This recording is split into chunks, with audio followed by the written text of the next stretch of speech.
Chibi is famous. Yes, famous. That's why it has 12 likes. 12! Do you hear that? I mean, Four, it's probably the most that like a drawing of mine has ever gotten, it's so got I'll four. take it. Yeah, but 14 notes. Like, that's more than 12 as well. So, Eh, anyway, welcome to the stream.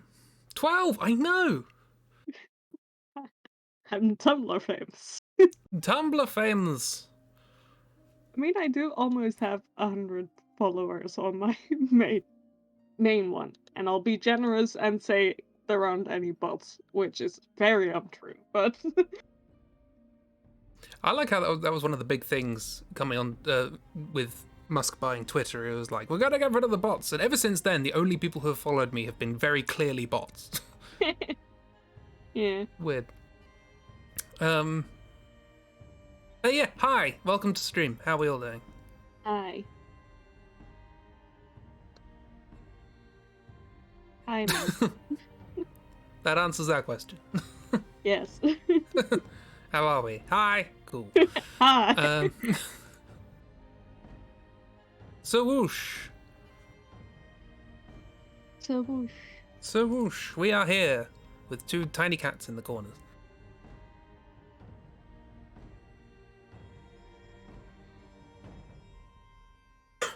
Only the tiniest of cats. Only tiny cats. Because we need to fill all this space with very important information regarding the story of Project Via. Yes. That's right. Or we just make memes about Mimbles and wizards. That's You act probably as though more right, but yeah. You act as though they're different. Like, over here with your emotions over a silly little game. Yeah, I'm considering buying it and maybe playing it on stream, so that's your fault. What's a little game? I have forgotten the name already because I'm good. It is called The Bridge, something like that. No, Last Campfire. That's what it's called. Okay, never heard of that.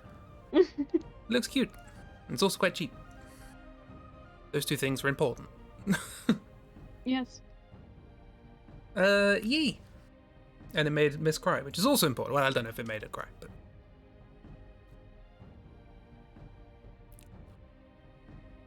And I shan't interrogate on the situation. Yee. Stuff.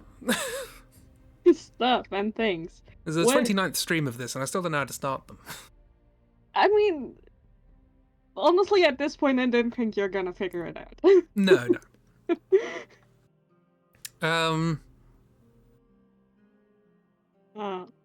So yes. sexy evil wizard, eh? Sexy evil wizards. Yeah. Sexy evil wizard. Sure is sexy and evil. Yeah. So yeah, what did we do last time? So last time we considered the question, hey, what do life and death actually like say at any point? And we sort of came to the conclusion that the first time we meet them, after we've explored the world a little bit and realized that something's wrong, and then somehow worked out a way of getting to this weird place, limbo, that turns out life and death are there, who sent us out to do things in the first place, kind of. What they actually say is, hey look, things are messed up, admin's all over the place, things are bad, but we don't really know what's causing it or what exactly is happening. We got some suspects. There's this evil sexy wizard, pretty suspicious, being both evil and sexy. That's neither of those. They're not very wizardy things. So there's that, and then there's also the fake creature. Suspicious, seeing as they're a wizard, but they're a wizard who's both evil and sexy, so that just makes it worse. Yeah. I like to think that at this point, maybe the life and death have ruled out the wizards just being wizards. Like. Yes. That's been happening long enough that they're not that worried about that. I mean, it's at least on their time scale. It's very much like, you know, if they still had like the suspicion that all the wizards were causing it somehow, they'd be like, don't even bother. I mean, to a certain extent, I think if it's one of those things of like they know of the wizards, that would be pretty good knowledge to go, yeah, if it's the wizards, it's not all of the wizards, because good luck trying to get them to all agree on something. Yeah. Yeah, that also, but yeah, it's like they've ruled out most of like the ones that live in the wizard tower, at least. And if it is all of the wizards, they will probably screw it up for themselves anyway. So, Yeah, that too. not a huge amount of need to concern yourself. So yeah, they've sort of worked out, it might be the Fae creatures as well, because they've got some sort of thing going on. They seem to be just doing their business, but can't really trust them with things like life and death when they're not really, involved in it. You would think that would make them, not interested, but so maybe that's the thing. But I would check on this evil, sexy wizard, because they're evil and sexy. Go check on evil, sexy wizard, please. And as we know, evil, sexy wizard is evil for purely administrative reasons. It was easier to file the evil paperwork than to kick them out of the college. Yes. It's like, I tell this? I could do it without names. In Britain, up until very recently, in order for two people to get divorced, there had to be a really bad reason. And so, as a consequence, you got a lot of people who perfectly amicably divorced, but they had to put something down, so they just, I don't know, I'm an adulterer. There you go. Just who cares? Let's leave. And so you just got a lot of people now on the record as getting divorced because of adultery, just purely because they needed a reason. Someone's got to write something down. So I think it's like that. It's like, oh yeah, they're evil. Sure, that'll that's how we can get rid of them. Yeah, they've committed crimes.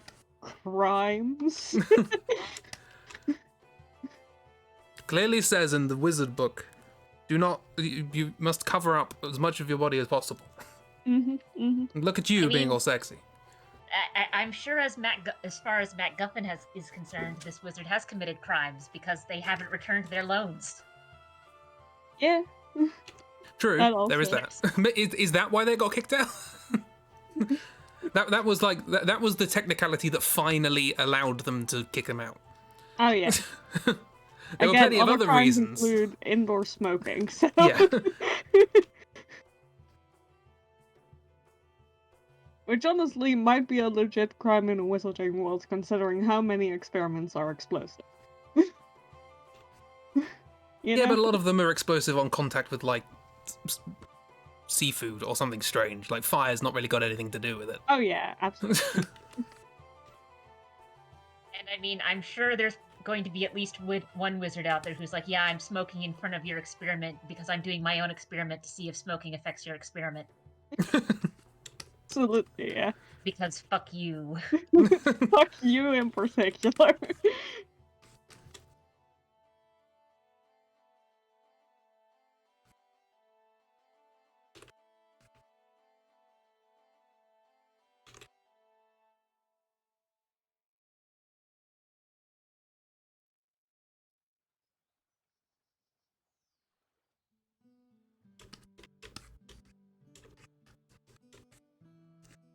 So yeah, there's that. That's the thing.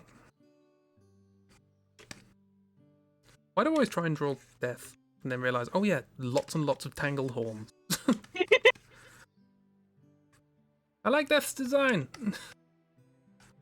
It's good, but I have to draw it. God. Has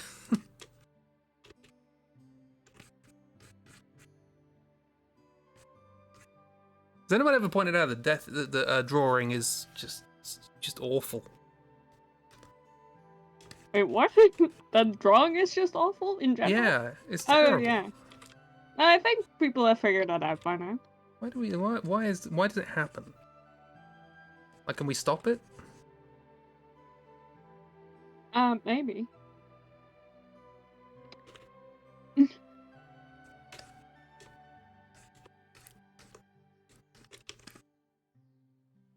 Maybe with your help. Donate just £2 a month, and you too can help stop drawing.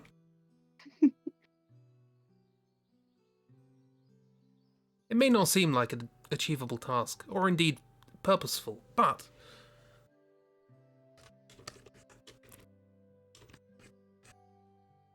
in fact, quite a lot of you do the opposite. Donate a certain amount of money to make me draw. How dare you? I mean, I sort of like the idea of here, like, okay, we're donating money to stop people from drawing, so it's like we're going to pay off all of the artists to keep them from working. I mean... I will pay you to stop.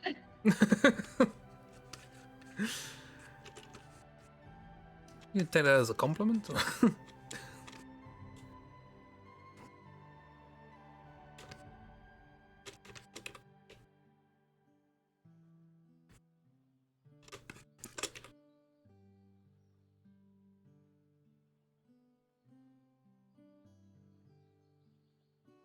So, yeah. Anyway, how's everybody's Sunday been?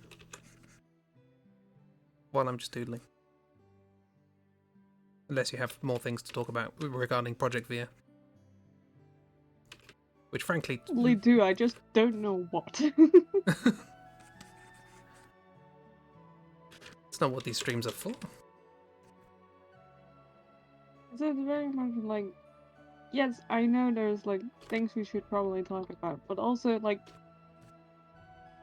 all the like most concrete questions I think at this point have been kind of answered at least. Nice. Then let's work out structural points. What comes when? Ended Yeah, with like- pizza. Nice. Like that, like what do you do with that?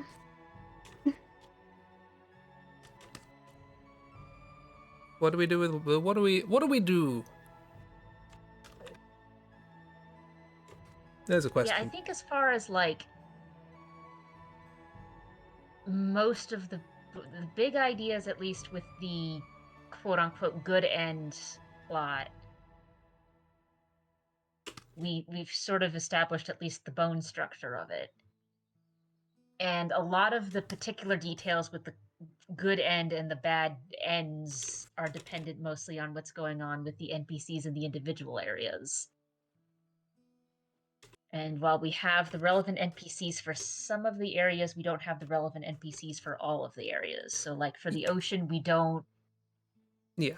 We've got, like, pictures that have been made of possible denizens of the deep, where you're just kind of like, oh, hello, that exists. Yeah, but we don't have, like, a concrete sort of story or series of events associated to them. Yeah, not Yeah, or really. even, like, names or personalities. We just have concept art, Yeah. essentially.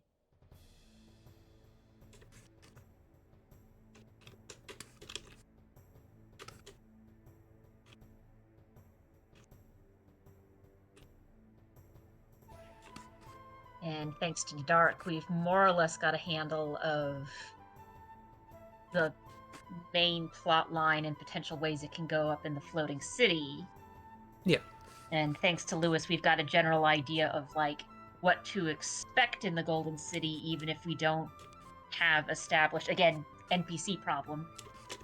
We don't really know who a lot of the actors are in that, beyond the guy Dark developed, whose name is escaping me, who's stealing other people's armor, and then we've got some leftover Volric. soul bits that were apparently partially made of. But that one's stuck here near the void, so that's a little different. Yeah. Did we actually have like an explicit idea as to what's?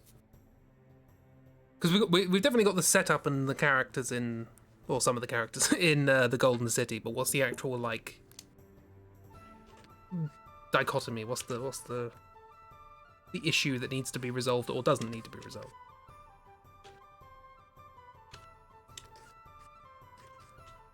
Well, I think the one we had established was, like, because since the floating city is technically part of the golf course city that got yeeted into space, and the souls in the Golden City are remnants of that population, even if they don't all remember it, there was that nostalgia factor of like, oh, shiny. I want this for some reason. Right. So they want to bring it down, I guess? Yeah. So they want to bring Or it at down, least and the people... Isn't it the people in the ocean want to get... Do the people in the ocean want to destroy the Golden City? I can't remember the... This is why I should write these things down. Now, the Anyway. people in the ocean, like deep in the ocean, want to destroy the Golden City. You remember that correct? Yeah, it was basically one of those, oh, these assholes again. Mm-hmm. Okay, so we've got the Abyss want to destroy, or some people in the Abyss at least, want to destroy the Golden City. The Golden City wants to bring down the Floating City. The Floating City's got its own internal thing going on, so is that just the dead end of that line? It doesn't have to be cyclical, but... I think we had established that there's some stuff with there's some stuff with the harbor where it's like, hey, these machines, we don't actually know how they're running, and we're running out of ways of fixing them and or fuel source because none of us actually know how any of this works. Hey, look, they're making an engine down there. Can you get that for us?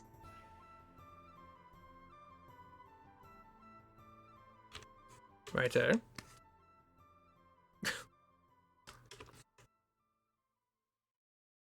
Sorry, I just zoomed out on these ones make less wanted and less sense. access to the blood pools which are in the caves, and the people in the caves want you to go dig up some nightlight stuff that survives well in dank, dark, wet places, which would sort of mess up what's going on in the Abyss.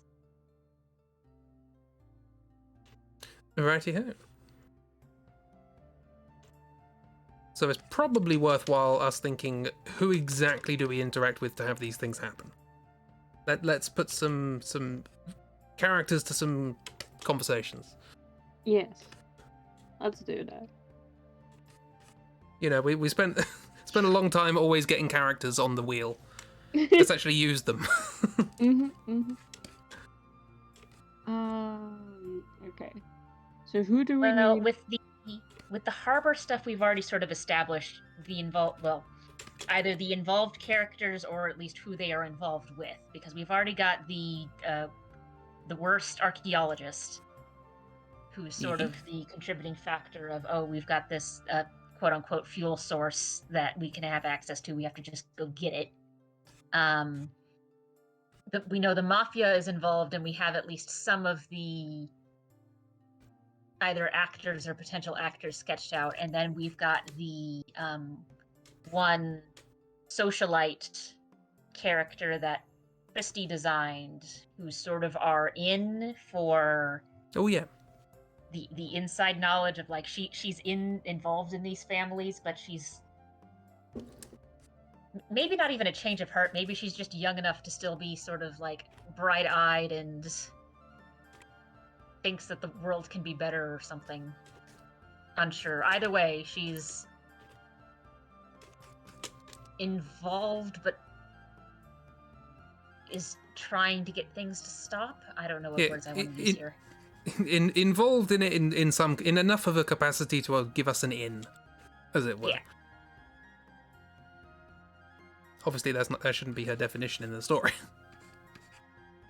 You exist to get us into the plot. Now go away. That's rude. Yeah, but as far as like overall plot stuff, that is the character that's sort of serving that purpose, even if there are other things she is doing.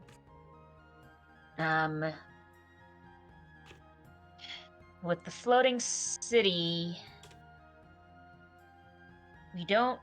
we've got various people designed for the various factions, but we haven't really established like any sort of leader for either of the three factions, I don't think. No. We've sort of established what happens when things go terribly wrong, because we've got the boss fight of the Mistake getting unleashed and having to deal with that, and having to find the pilot and get them to land the place safely instead of just crashing it. Or crashing it ourselves if we're deciding to go, yeah, sure, Golden City will help them out.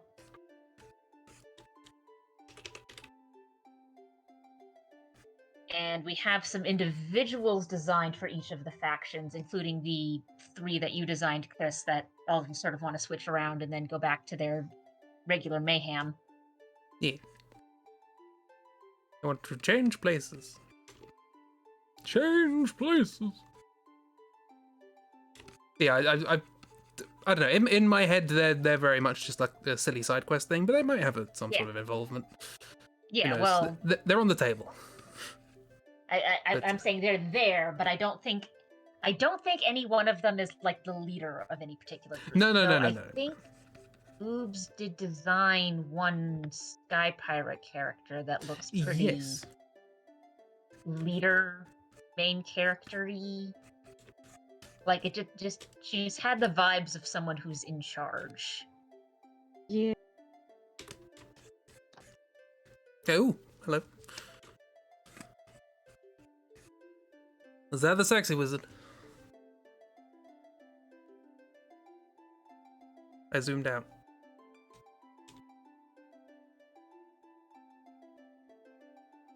Yeah, I it's the pirate who has a bit of, I want to say, knightly vibes, and I don't know why, but There is also Chibi did one as well, which you relatively recently coloured, didn't you? Or did it finish render for? That was recent, yeah. Oh yeah, the one with the really long robot arm and the squat I'm helpful. Oh yes, I forgot about the little helper. They're helping. Helping. So yeah, they could get involved. And then this was Oobs's. Yeah, that one. Yeah, that feels. That one feels like leadery. Leaden. We both said made up adjective at the same time.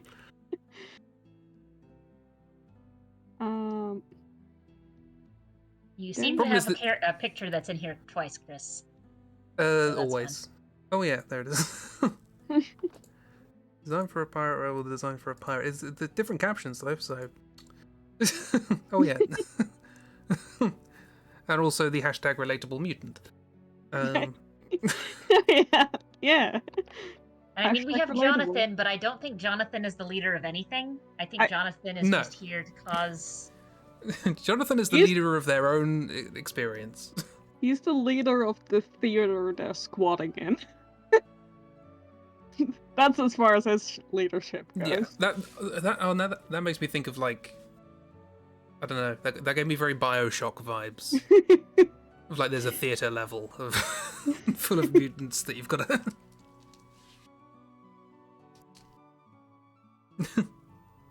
Mrs. Ellipsizing. It's Jonathan.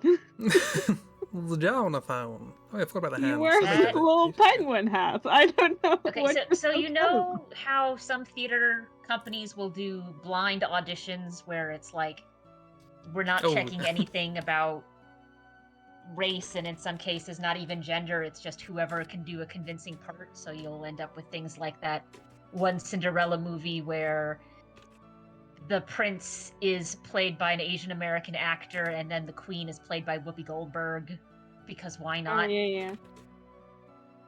This has got to be just the weirdest blind audition in this theater for anything that they do. It's just... Jonathan is very good at orating. I mean, like, in my imagination, the theater is just him. Oh, right. There's no one else. Of course he's gonna get the part. There's no other actors. It was a blind audition. You, maybe. It's a blind audition in the sense of there was nobody to see the audition. Yes.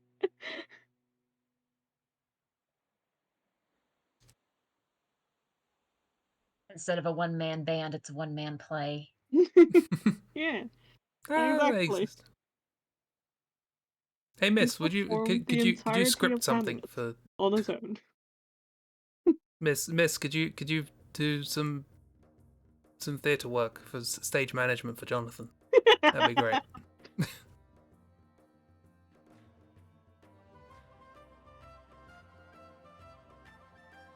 He does need all the help he can get. Yes. It's very enthusiastic though. Yes. Romeo.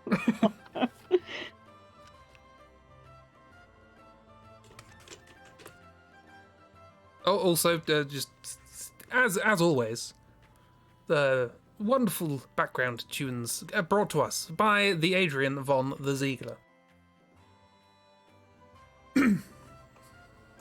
The one, the only.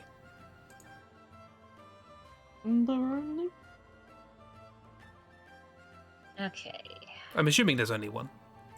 There might be more than one Adrian von Ziegler, I don't know. Oh, But as far as I'm concerned, there's only any other one Adrian von Ziegler that matters. yes, as far as I'm concerned, any other Adrian von Ziegler can be kicked off a cliff. No, that's not fair.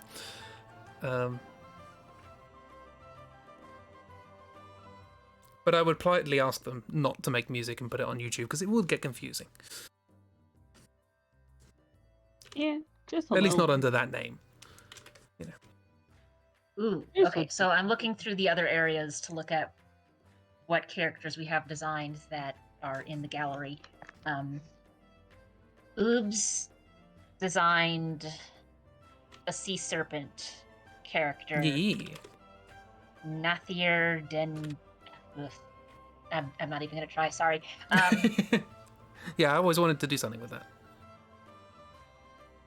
And I think we've sort of established that as far as the ocean is concerned, there's like sort of fears as far as how old things are. So we've got like Chibi's characters, Vinny the driver, the diver, and Georgie the shark mermaid girlfriend, who are in the younger, newer areas near the top.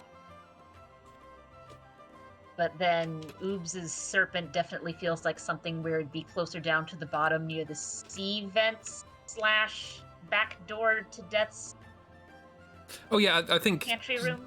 the original idea is that it's right at the bottom. Or at least a bottom. A potential bottom.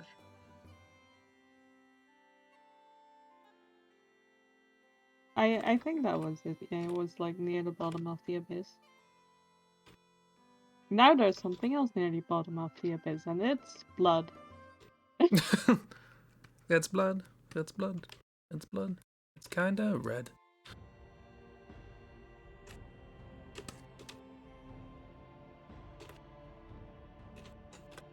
So that's at least one deep sea creature. And I know Christy designed a few others, though I don't And know where the images for those are at the moment.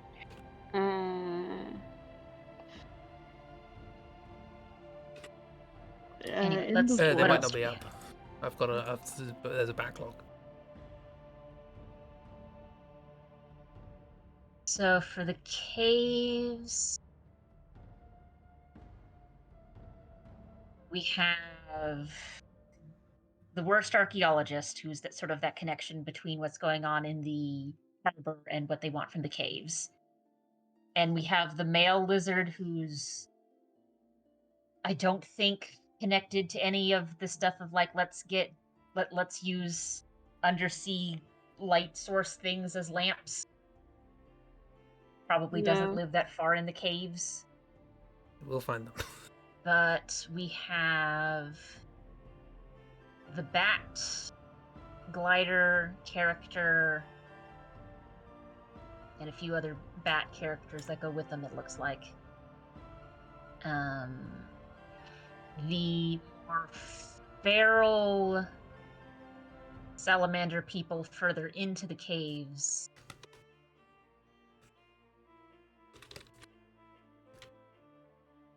And a few more designs of a couple other salamanders.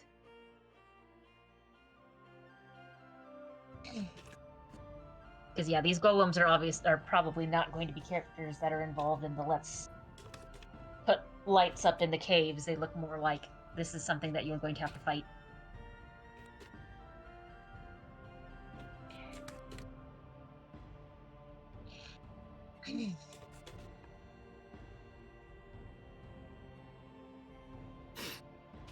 I was just talking about you designed some deep sea characters, Christy. Also, hi, Christy.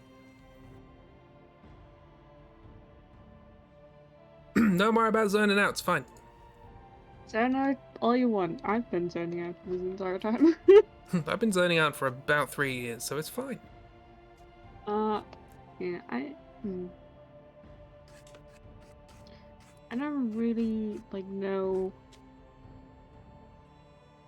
if any of the characters from the chaos we've drawn so far are really, this is the leader who wants the lights to go out, that kind of thing. They're all pretty, separate.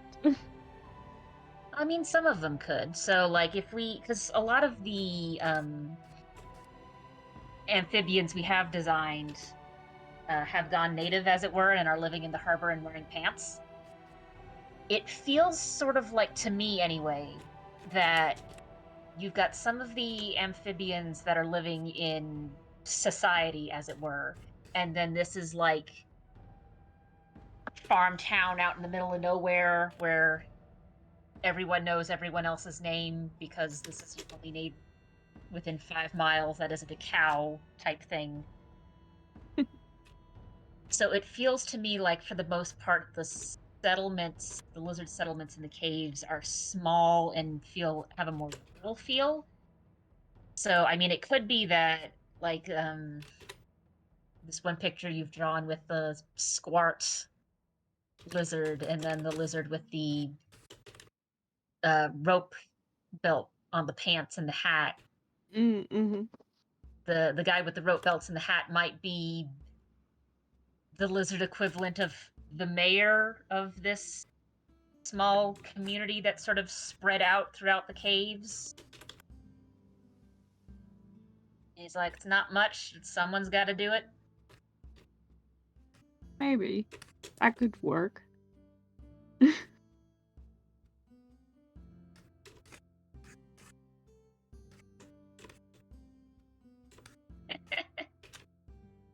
Good luck getting an airlift to the caves, miss.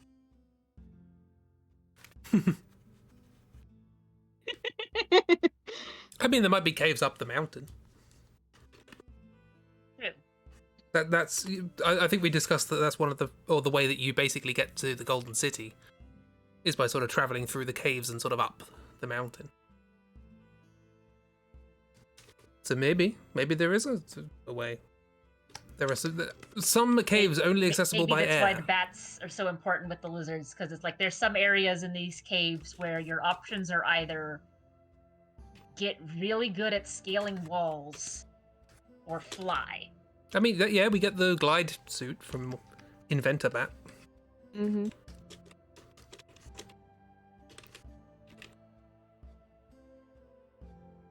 I'm really struggling with eyes in perspective today.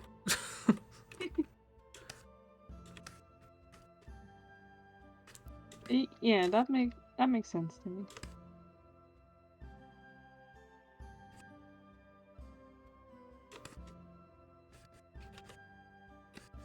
Yee. Okay. So we at least have some potential leadership of the Mayor Salamander, and I guess our Batman gliding person is probably working like, we're going to make it easier to get around in the caves by flying. Yeah, probably. Here, take this bat suit. Yes. And you hear her just kind of like,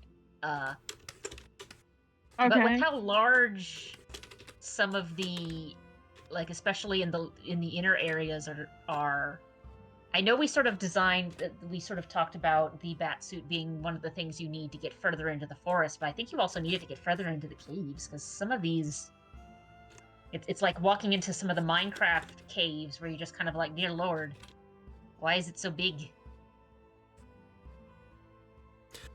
I mean, yeah, we had for the forest. I think we had the sort of hookshot squidgy thing plant, as well as like a kind of primary move arounder. I think what was it, to get all the way through, I think you needed the bat thing and the hookshot plant, and as a consequence, you have to have done all of the areas first, all of the early areas first, and then you get to unlock everything else.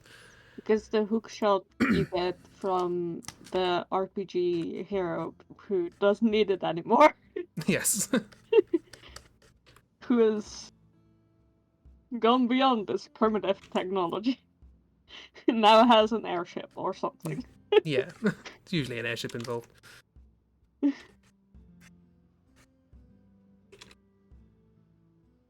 was perfectly happy earlier making a little cartoon cat. Now I'm gonna try and bloody anatomy. Who?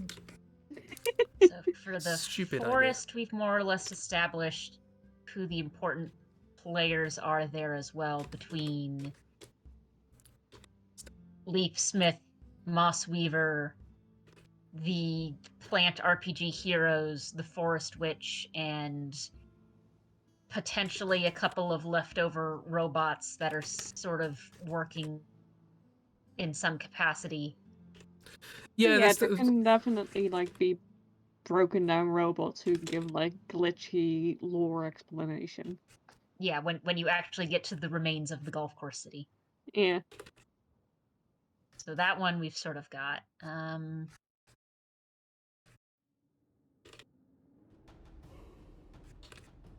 We haven't really established how the viaduct is interconnected to particular things. I feel like the viaduct is largely just travel. Like you meet a lot of characters along it, and there's lots of bits and bobs you can do in and around it, but it's not necessarily integral to the story. Yeah, Maybe. that makes the most sense to me. And I'm allowed to still say like that the because it's idea of mine. the viaduct Stupuff. So that's just funny. Oh Yes. yeah, that still happens. That's absolutely part of it. Big old friend. I think, like... Oh, that's not even in there. You have to update this. It's been a while. Maybe the viaduct is, like, the place to go to if you, like, have to interact with the Mimbles in a, like, more substantial way. Yeah, maybe you've... yeah. Because they're kind of designed to, like, be the merchants around the place, and, you know, they're probably in random locations everywhere. So, like, if you are like, oh, I need to talk to a Mimble for a quest now, you go to the viaduct. Yeah, there might... Yeah. Because one of my original ideas for the viaduct was, if it's a thoroughfare with lots of people traveling backwards and forwards, there are going to be people who set up shop on it. Yeah. And I think, yeah, in my original drawing, I sort of did a tiny little town built up on top of it, which was just made of, you know, what started as little stalls and turned into bigger and bigger buildings. Yeah. And so it makes sense, like, hey, if you want to find the merchants, they're probably congregating somewhere on this. Mm-hmm. And maybe they have like a little central merchant village on one of the joints of the viaduct or whatever. Yeah. Junctions, that's the word. Yeah, so maybe they got their own little sort of merchant village. Mm-hmm. Little Mimble village. There we go, Mimble village. Mimble village. That's what this thing is. They Yes. made this, and I was like, this probably has some significance somewhere in the story, but I'm not going to write it now. So I just made a model and left it there. So maybe that's the Mimble village. It is now. It is the Mimble village now. I It's find just- it funny that since last time we established that the wizards and the Mimbles are sort of two branches, two divergent branches of the same sort of weird thing, we've now got the wizards living in a weird magical tower and the Mimbles living in a weird magical tower, or at least Well- having like home base in a weird magical tower. They've sort of built on top of it. They don't know what it is. Yeah. No one really knows what it is, It's- but they just sort of built on and around it. It's also thematically funny.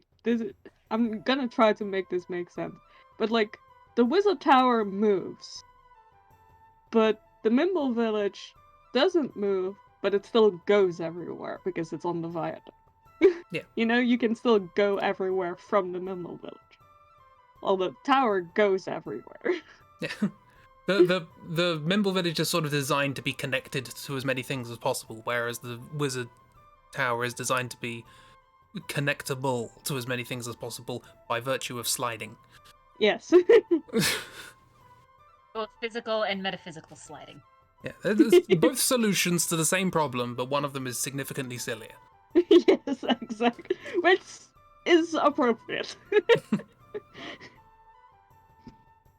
One of them actually established good connection links, and the other one just wrote spaghetti code. Yep, that's basically it. Oh no, the wizards are programmers. I mean, kinda. They're trying to, at least.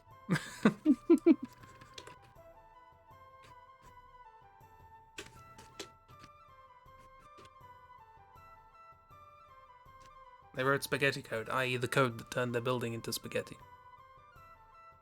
Oh no, that's why they want the spaghetti wand. Heck. Why do we keep doing this? Although there's a small used bookstore in the town I work in. That is very much not ADA compliant. You could not get around in there with a wheelchair, so good luck. But I was poking around in the science fiction / fantasy section because most of the books in there are old enough where there wasn't a distinction as far as publishing was concerned. And I found some books about a programmer who ended up in a fantasy land, and I haven't read them yet because I haven't had the time, but I basically looked at them and went, huh. Okay then. Nice. I'm intrigued.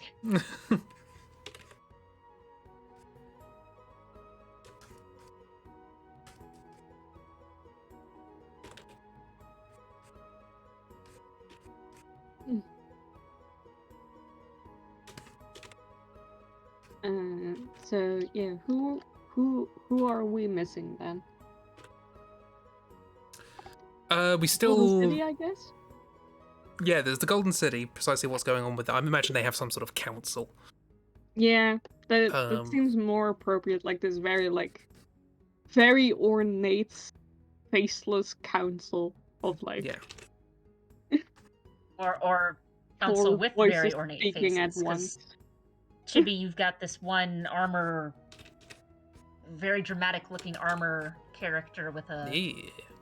electrified staff, who I could see them either being a major player in the council or like some sort of person where it's like they're not a member of the council but they're part of the group that sort of enforces the council. Yeah. If that makes sense.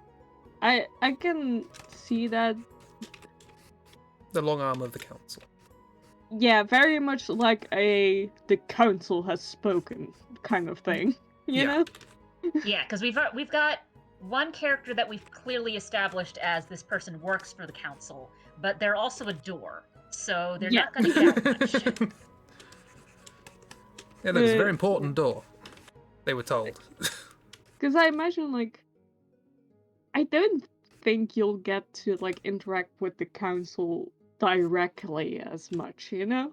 Like, they're the Golden City, like, council. They don't fucking care about you. It does not matter how much you do in the dress-up game. You will never be fancy enough to see the council. Yeah, I could see that. I could see that. I could see that as you never interact with the council directly. This is the sort of Metatron. Yeah. The voice of the council. Yeah. Metaton, got it.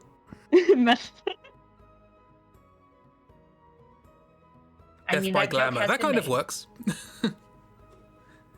No, And in this case, it could be both. It kind of fits. This like Death by Glamour kind of fits with the Golden City. Like, Yeah. Yeah.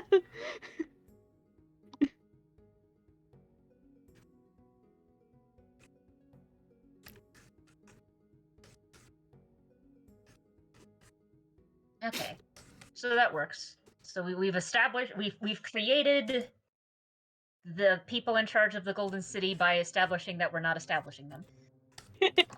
They exist, probably.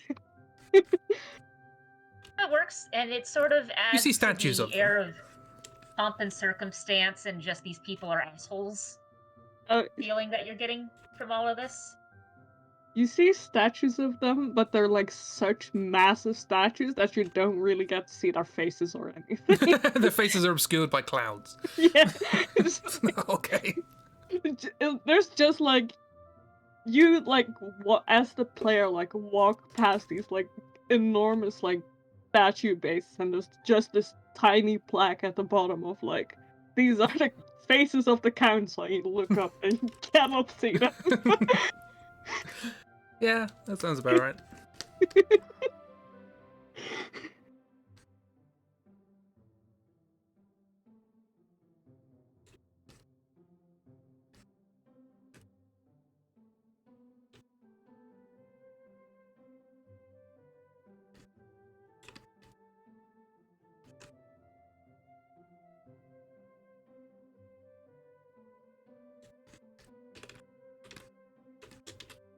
Okay, so we've got the Shadow Council, or Shiny Council, as it were. They're too bright to be looking at. The Illuminants. That is actually a really cool name for them. Yeah, I just made it up. well, good job. I still prefer the council. But nah, Illuminants, that works. I mean, it could be that one of them is like... So around here, we've got a couple of buildings that were called one thing and then officially renamed, but people still just call it whatever. It could be that the Illuminants is like their official hoity-toity title, but some people just don't bother. Especially if they're trying to be rude. Mm-hmm. Yeah. Or in the case of the male lizard, just don't really care all that much. It sounds very much like everyone is gonna call it the council because it's the council that rules the city or whatever, but then, hoity-toity aristocrats are, with their faces literally up in the clouds are gonna be like, no, we are the Illuminants.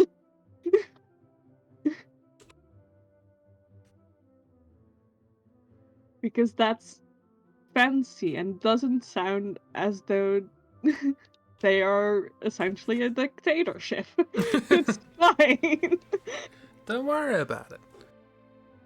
They're not a dictatorship, they're just in charge of everything. Yeah. And no one's allowed to replace them because they're the best. Exactly. Like, it's only natural. So, yeah, probably, like, the only one who actually calls them the Illuminants is, like, the voice of the council. The voice of the council and the gate. That's it. Yeah. Yeah. And some people who are trying to suck up to them. Yeah, so, Not realizing so basically that's anyone who either is already working fairly directly for the council or anyone who is trying to suck up to. Mm-hmm. I like that. So then you've also got the... So that leads to some interesting, very formal hoity-toity stuff going on here. Okay. And as far as other named characters are concerned, Volric is just sort of there, causing mayhem and murder. And Yeah, they got their own thing. Then there's Bucket Boy. Good old Bucket Boy. And I'm sure some of the areas there's like particular characters of interest in like the various spheres that you can get into. But I think as Yeah. far as like the big plot is concerned, with we're asking you to get this floating city for us. Why don't ask questions? That's coming from the Illuminants and is getting told to you by their voice. Mm-hmm. So they're the ones who are sort of establishing the big quest. Okay, so that's good. Yeah, so I guess as far as big actors are concerned, we just need to figure out who's in charge of the other main factions in the floating city. Yeah. Because it's certainly not Jonathan. It's not Jonathan, no. Why not? Because Jonathan is just a menace. He's not in charge of it. Again, he's like in charge of the theater, and that's as far as it goes. Okay? He's a prima donna, and no one else can share the spotlight. Exactly. It wouldn't surprise me if Jonathan is just sort of mostly unaware of the fighting between the three factions, because Oh yeah, absolutely. he doesn't care. The show must go on. His theater is where all groups come together, and with that he means that there's corpses of anyone in the theater seats watching his show. Everybody is in agreement when it comes to the theatre. They all hate it.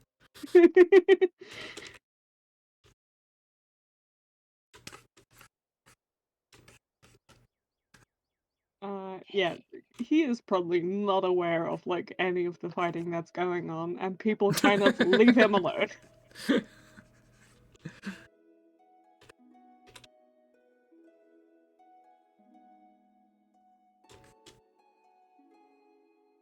It's giving more and more Bioshock vibes. I mean, this whole city gives sort of horrible Bioshock vibes. Yeah, so yeah. There's that.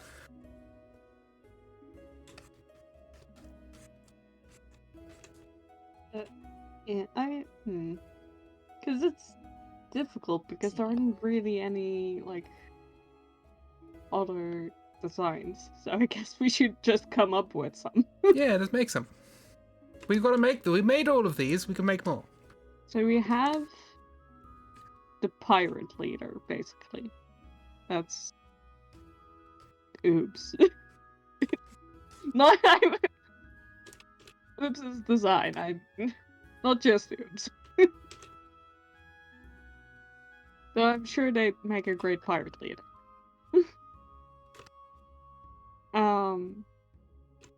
What's the other two?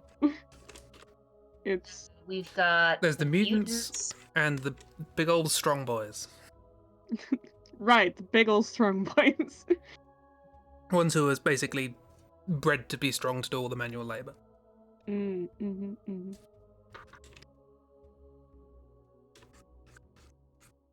Right. And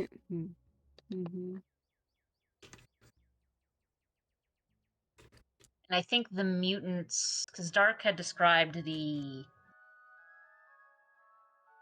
gangly, short-lived people that sort of graft things onto themselves and replacing organs.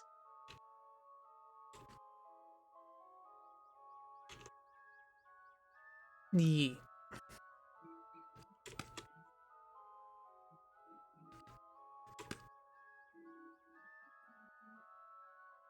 So I guess that's the mutants? Yes. Yeah.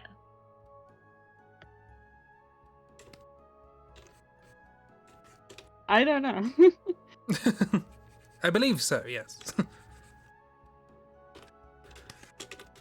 don't want to try and do this to such a small resolution. I have no idea why you did that. Because I'm a fool! This we should be aware of by now. I mean, that is correct. But, you know. You could still make life easier for yourself. I could. Theoretically.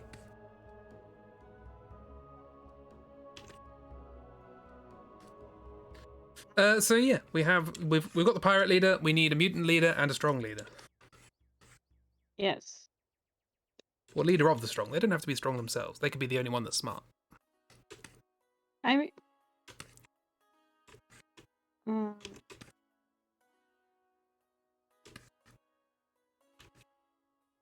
I will continue to be confused about what exactly the three groups are. There's the pirates, who are piratey. Yes. There's the mutants, who are all mutated because of all of the weird radiation stuff and experiments and things. And then there's the big old strong ones who are used as, like, sort of labour.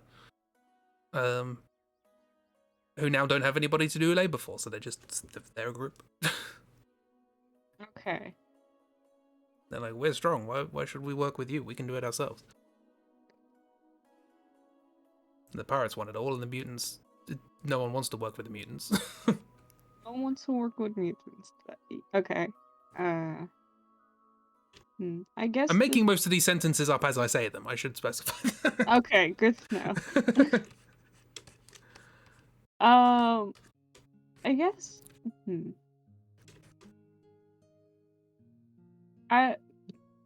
For like a leader of like a group of big strong, like either it's the biggest strongest or it's their manager, you know? Yeah. It's like whoever used to be like the middleman between, of them, but like who like used to be the kind of the middleman for like their owners, question mark? Employees? So slave trader? No, that's not really what I mean. No. It's Job center worker?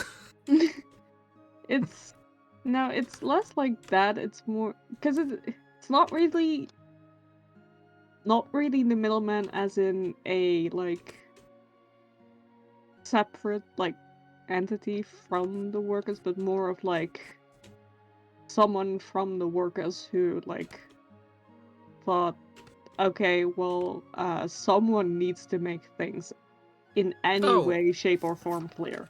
Okay, like a union boss. Yeah, that's what I was about to say. It's the union rep. Yeah. Basically, I guess. Yeah, that works. We will continue to refer to people in the silliest, most technically correct way possible. Yep. This game's all about admin and workers' rights. Exactly.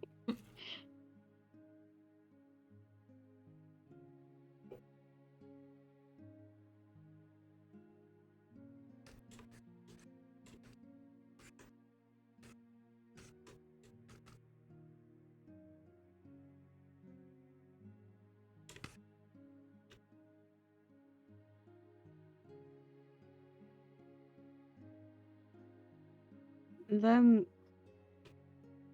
for the mutants, mutants are interesting because the mutants to me feel like a group that wouldn't really be like organized. Yeah. Maybe you have like individual like splinter cells, as it were. But there's no like central. Yeah, it's more like the other two groups have grouped this together as the mutants we are fighting. Yeah. It doesn't come from themselves because they're just, whoever they used to be and then some. They're just another group that wants the same stuff. Yeah. And so, well, not another group, but with whatever bits they've grafted onto themselves. Yeah, and whatever the fuck, happened to them physically or whatever. Bioshock.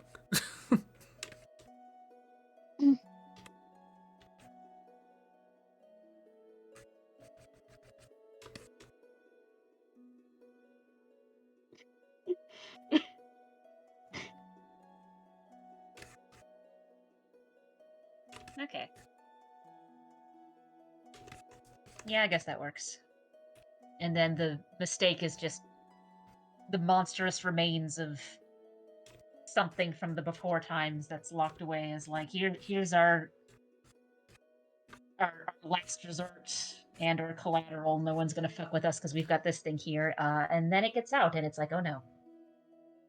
The worst Katamari ball. Yeah.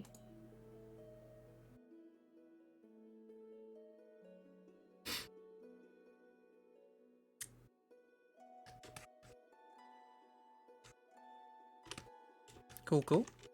Right. So. And I'm pretty sure the forest probably has like an adult who is a leader, but I don't. To me, it doesn't feel like that's an area where that would be necessarily an important character, so much as you come to an area where you're delivering mail and you get introduced to the like, right, this is Yeah. whoever who's in charge, and mostly they just handle admin because this is a Yeah. game about admin. Yeah, I think from the forest, I think the most important characters for the plot are there. Like, we don't need a leader per se to be the most important. Yeah, like the leader is probably very much NPC. Yeah, very It much doesn't do like, much. what are you doing in my office? I'm busy. Go. There's some kids outside who need help. Go with them. What are you doing here? Sorry, I've just randomly thought of this idea of the mutants not really being an organized faction, as it were. Mhm. I just quite like the idea that the other two factions think they are. Yes, absolutely they do. And like maybe there's a thing where you have to, where the pirates and the big one they need a name. Union. They do need a name, yeah. The pirates and the Union like agree to some sort of peace meeting or something. I was like, okay, you need to get the leader of the mutants so that we can all sit down and have a meeting. And you go to the mutants and like, we don't have a leader. I don't know who those guys over there are. Who are they? And so you have to get a mutant to pretend to be the leader. Yes. It's like, It might be Jonathan. I'm the leader. I speak for all the mutants. That's a bit of a rude name, but sure. I am the Lorax. I speak for the trees. Yes.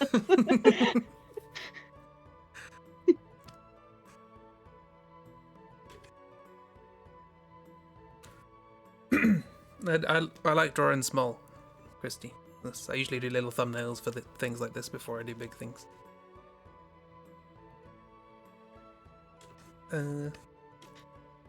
Yeah, I like that. That's a silly idea.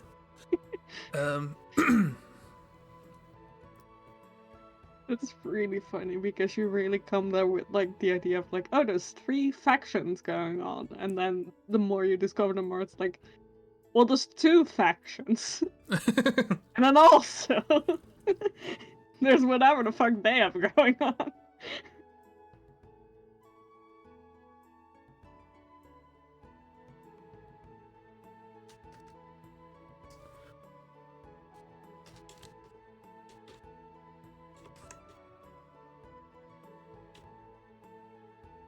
I mean, technically, Christy, all digital art is pixel art. It's just if you make the pixels small enough. Yeah, how many pixels do you want? I feel like even from a pixel art standpoint, that would be still too small. To try and get across what I was trying to get across there. But it does make me want to do an actual picture of that. But time.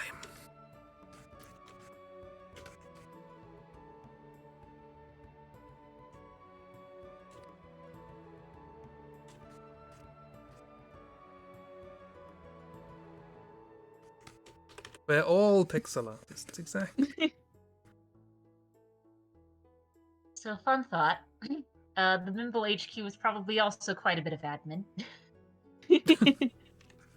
Yeah, but it's I'm Fey sure there's admin. people that live there, but I think it's kind of one of those things of like, this is sort of the home base that you return to either to drop things off or pick things up or say hi to Grandma Beans, who's not working selling anymore because they're old. What that means for Mimbles, who knows? Yeah, I can imagine that of like, you know, those.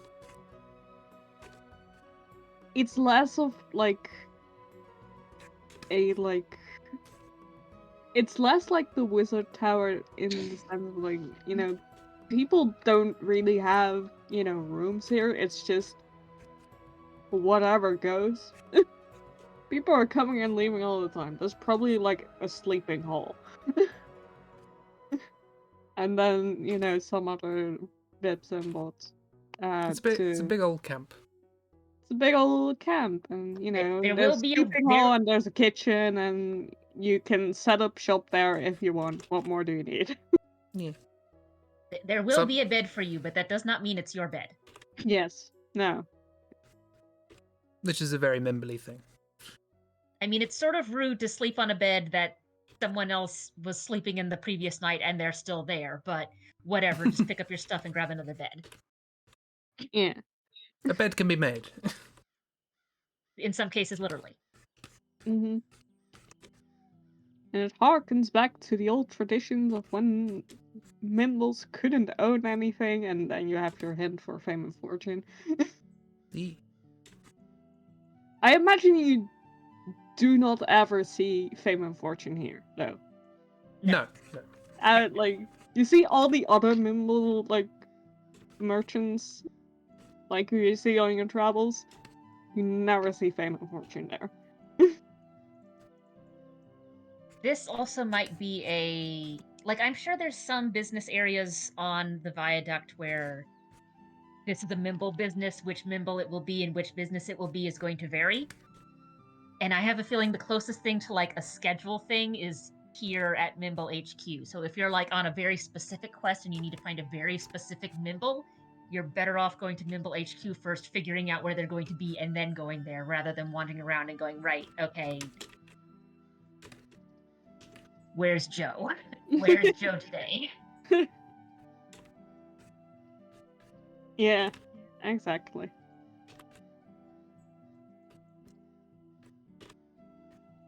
It was supposed to be straightforward, but the programmers messed it up. Mm-hmm.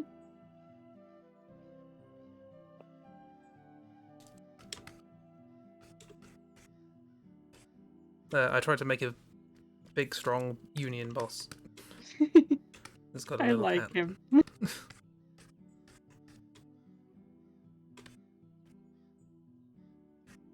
He's been a union boss for many, many years now. Fiercely defensive of his workers' rights. Yeah. Which is fun because funny because in the floating city, like we've sort of established that the people from the lawn city who did survive and were sort of ruling over this place have pretty much all died out, and everyone that's left is has just been like taken apart by whatever horrible experiments they were doing, like the mistake. So they're essentially going through any of these union rules for no particular reason. Like, Look, it's nobody's important. the boss is gone. Nobody's left. It's important to have a union. They might come back. You never know.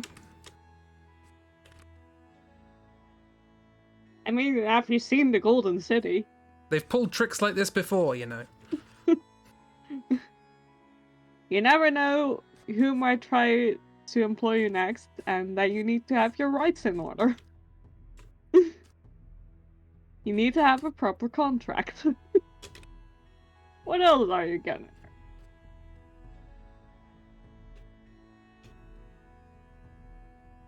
Still holding on to that old admin. This whole game has turned into admin. It's admin the game. Admin the game. Everything's admin. We don't have a name for the game, presumably. Like, it's not called Project Veer. No, it's called admin. It's called Admin. Admin, the RPG. Watch admin be like some fancy. Admin Venture. It's a. My brain has just escaped me. Like each you letter too. stands for an actual word, and it just happens to spell out admin, or I should say. Oh yeah, happens. acronym. Yeah, acronym. That's what I was looking for.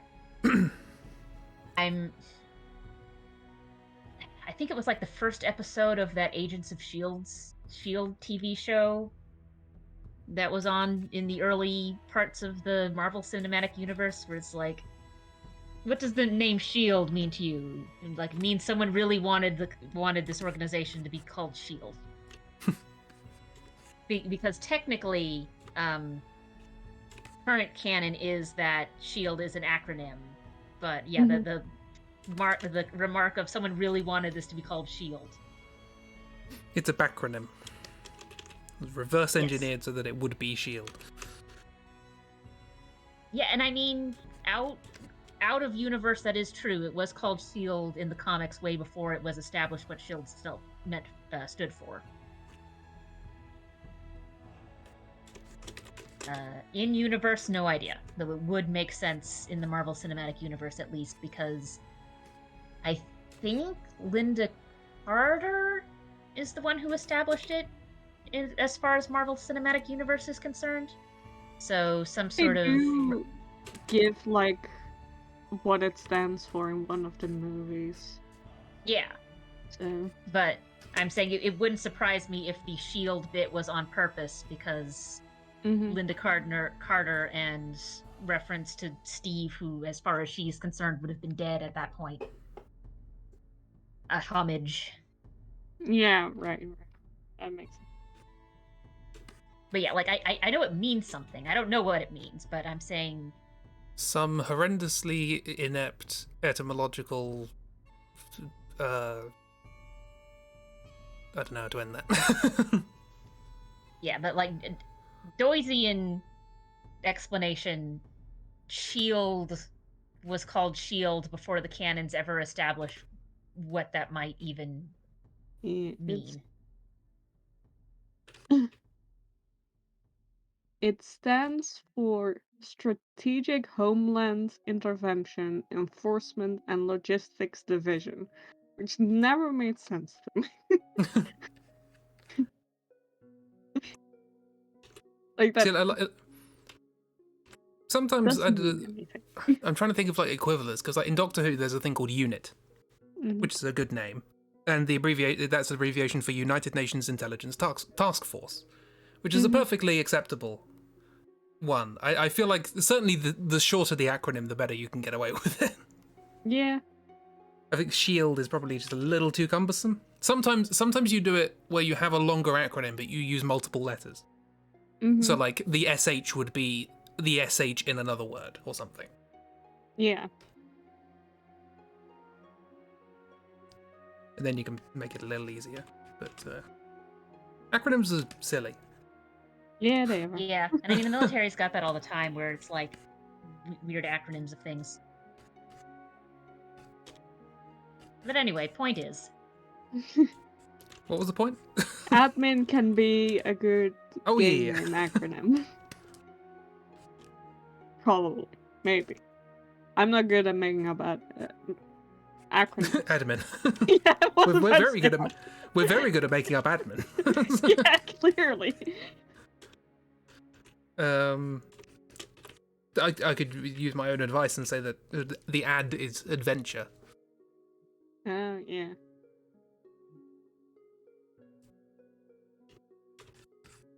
But beyond that, acronyms are for evil organizations. Yes.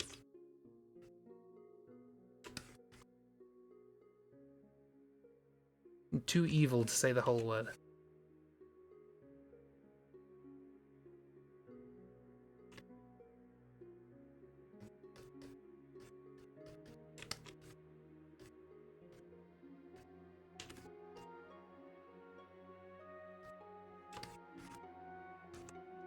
Yeah, won't bother. Cool. So acronyms aside.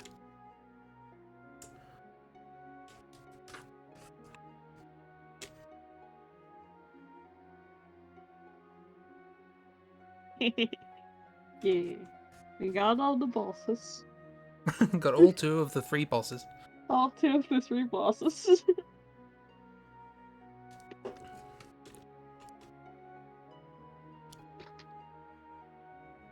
For the last one, you just grab whichever mutant you can find first off the street and put a fancy mask on them. I did don't have put a fancy mask on them. Maybe they already have a fancy mask on. I did have a worrying thought, which is, we need someone to pretend to be the leader of the mutants. Which of you are good at pretending? Are good at, like, acting to be someone else? No.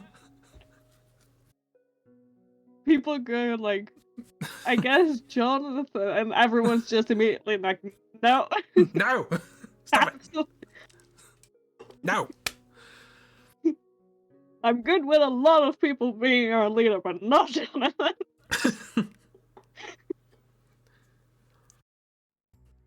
Even funnier if you have not met Jonathan up until that point. Yes, they just that go is- like, what? That is your introduction to Jonathan.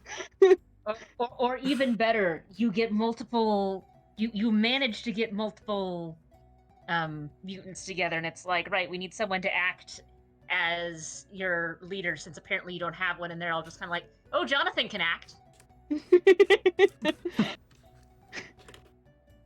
Using 2 different definitions of the word acting.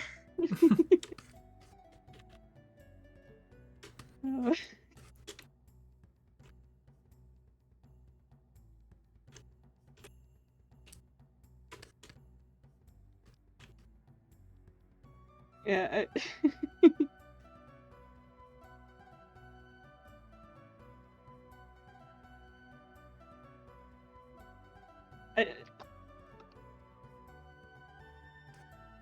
Yeah. It'd be really funny, like, if they didn't, like, point out Jonathan. Because, like, just imagining, like, Jonathan, who is just, like, you know, has been, like, been a feral theater kid for God knows how long. Is just suddenly forced in a real meeting with a union boss and a pretty fierce pirate lady. It's just like... but yeah. Oh god, that's funny and stupid, so obviously we have to keep it. Yep.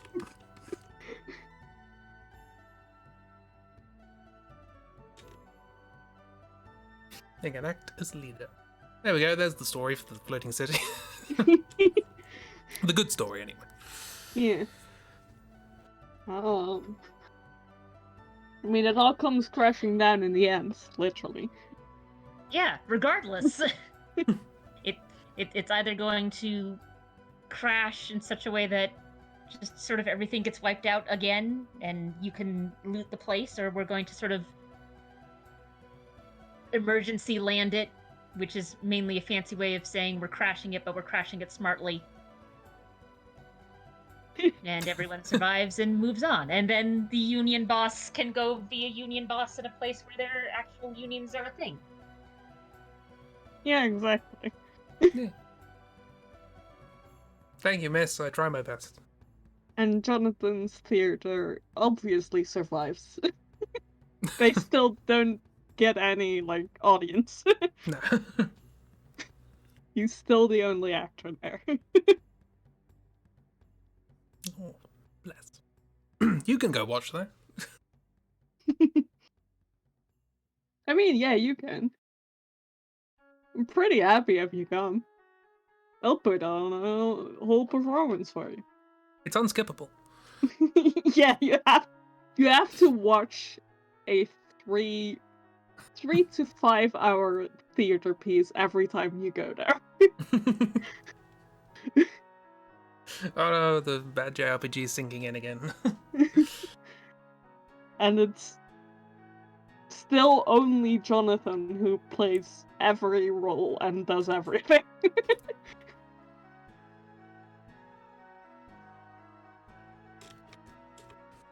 Oh, I need to share a thing after this.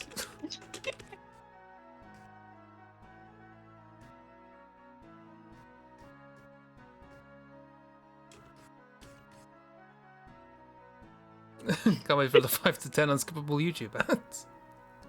Well, the Jonathan needs sponsors, right? Yes. Absolutely. This is very expensive, this whole thing. Mm-hmm. Of course, he's Um, running an entire theater on his own. Yeah. There's gotta have ads in the middle, which obviously he presents. They haven't actually agreed to pay or anything, but surely they will when obviously this is a success.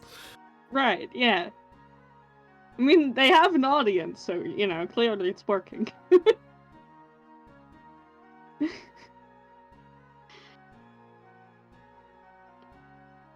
Yeah, Jonathan is basically doing the YouTuber, thing of consuming a product and then going, sponsor me. Yeah.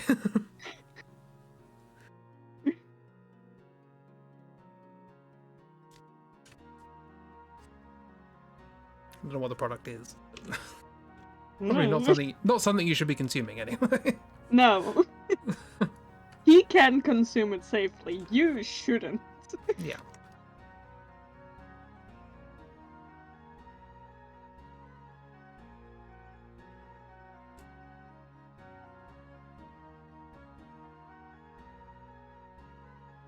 The vastly different characters present here for this meeting of the minds question mark is just really funny. Mines is also an acronym.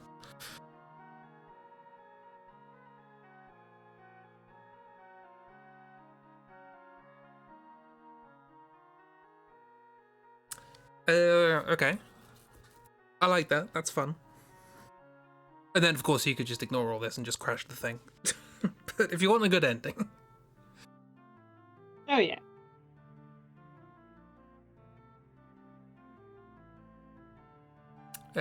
What else? And if you want the good ending, you have to fight the giant flesh katamari. Have fun. Have fun. It's a good time. Oh no. Have a good time, miss. Hopefully the headache goes away. Yeah. Hope the headache goes. Today's headache day, apparently. So. But yeah, It have a really good has rest. been. I had a headache this morning, so it I had one, passed, yeah. but still. I had one yesterday, so that's. I always get the wrong day. You missed International Headache Day. International Headache Day.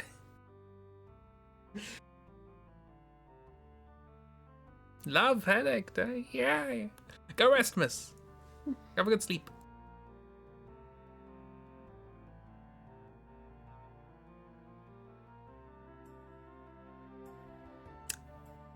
Bye. Okay. Is there anything else in the floating city to talk about, really? I mean, we could obviously go into more detail. How do the negotiations go? As far as major plot elements, I guess just sort of establishing who has control over what. Because right now, as far as major things for the city is concerned, we've got the hidden monster in the back of the mistake that gets let out. We've got the engine room and the pilot. And I guess there's probably some other major power cells going on. But to me, it feels like if we have just the gelatinous mass of the mistake and the engine room as the two major things, the mutants having quote-unquote control over the mistake in the sense that they know where the door is and one of them has the key. The muscle men more or less having control of the engine room, and the pirates sort of doing this, like, not sort of in the city, but sort of on the edges of the city and doing raids around the city, not so much controlling inside the city as access to the city. They have the perimeter. Feels right to me. Yeah, makes sense to me too. Yeah. So like the pirates have the perimeter, the mutants have the sort of inner gunk works, as it were. Inner gunk works, yes. Yeah, all the little vents and sewers and one particular locked door that only Yeah. opens for the boss fight, in which case we all start screaming. And the strong boys have the ground, i.e. the buildings and all that sort of stuff. I'm sure obviously there's a bit of crossover. The mutants they have the theater at least. Yeah, but just happens, you know. Yeah, that might just be like... And if the strong people if the strong men more or less have control over the engine room and where the pilot is, that's also sort of inner workings. But yeah. It's a big old important one.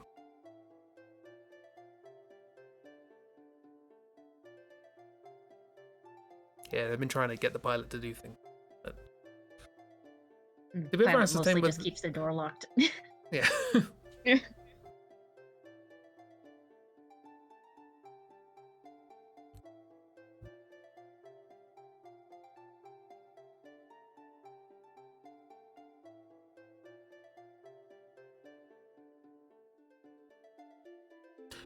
Righto, so... Okay, so we have that established. We have the Golden City established. We have the leaders, the main people for the forest established. We've got at least the idea of the major parties in the harbor established, even if some of them aren't quite fully set. We at least know where the pieces need to go. We have some ideas for the caves. I guess the main thing is the abyss. Yeah, I'm just thinking, because we have this idea of like each area there's a thing that they sort of want you to do, and there's a thing that Fame and Fortune are sort of in the background trying to get you to do. But there's essentially the good thing, bad thing, right? But so what would it be for the Golden City exactly? The Golden City, they want you to crash the floating city so they can take the stuff, right? Yeah. So what's that's theirs. So where's the good bad? Like what's the...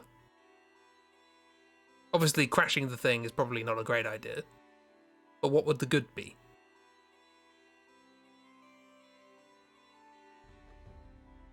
I mean, does there have to be one? Is the good just not listening to them? It's always a good idea. I'm fine with that. I'm fine with the idea of like, oh, every zone there's a good thing and a bad thing to do, except the Golden City, where the good thing is to just say no. You look them in the eye and you say, fuck you. That's the good thing to do. You try and look them in the eye, but you can't see their faces. Yeah, correct. I mean, it could be that we have to do something to, like,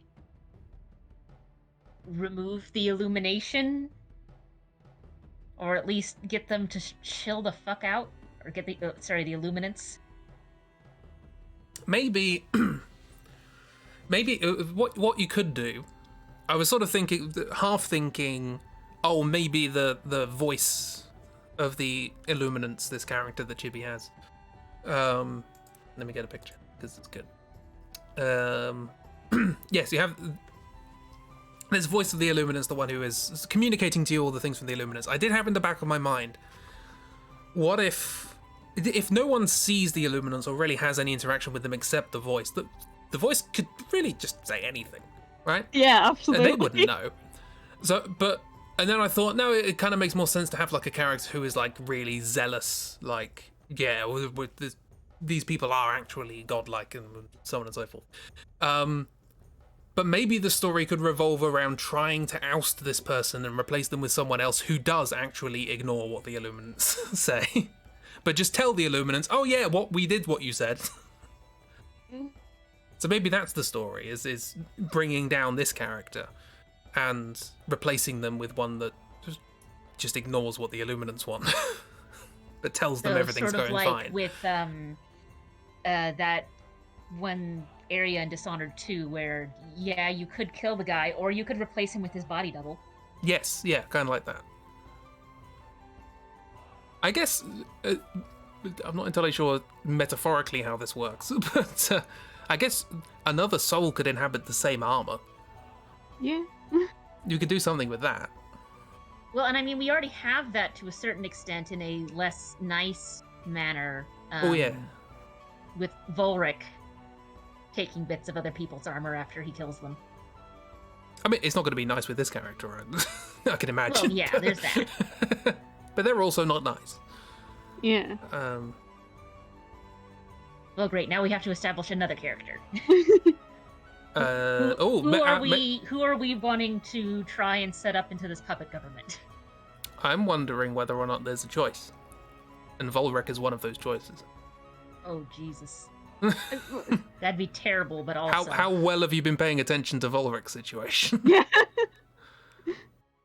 Yeah, I guess that would be that'd be really funny.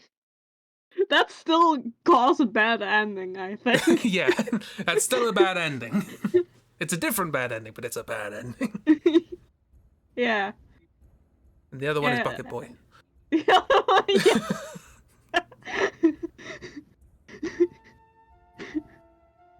Who better to not listen to the council?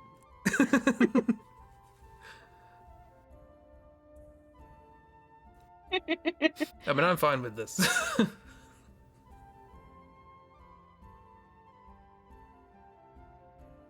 I mean, based on the characters we have, it's either that or a hermit crab, which is also really funny. I did draw some characters a little bit ago, a couple of weeks ago, but they're not suitable either. They just they make armor. That's about it. But maybe they could be involved in the plot somehow. Yeah, probably.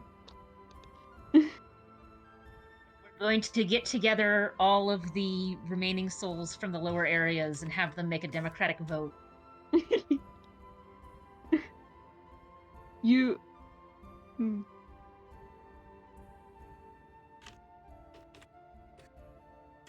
Is that it? We have to campaign on behalf of Bucket Boy.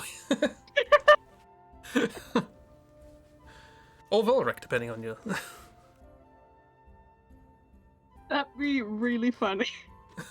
That would be a really funny implementation of the dress-up system we've already half established here, because that's apparently how we get around, is dressing up in different armors.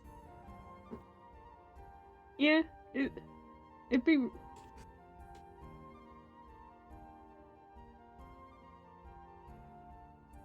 I mean, like, it's also just like... It'd be terrible.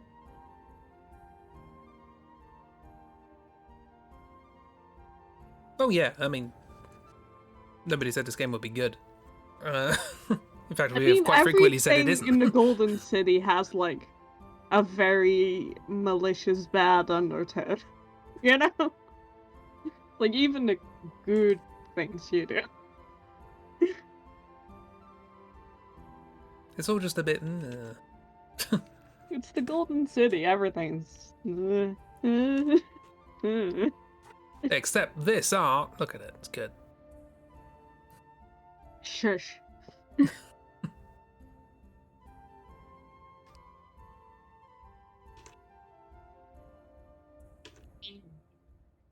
No one has said anything about it not being a pretty place. It's just, it also sucks. Yeah. In fact, the whole premise is that it's all gilded and grand and beautiful, and also everyone here just sort of sucks. Pretty much, yeah.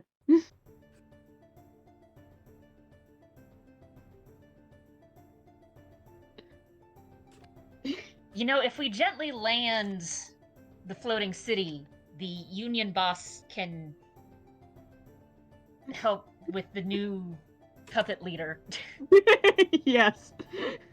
That's the ending for the Union boss. You give him a letter of recommendation. Gonna advise Bucket Boy.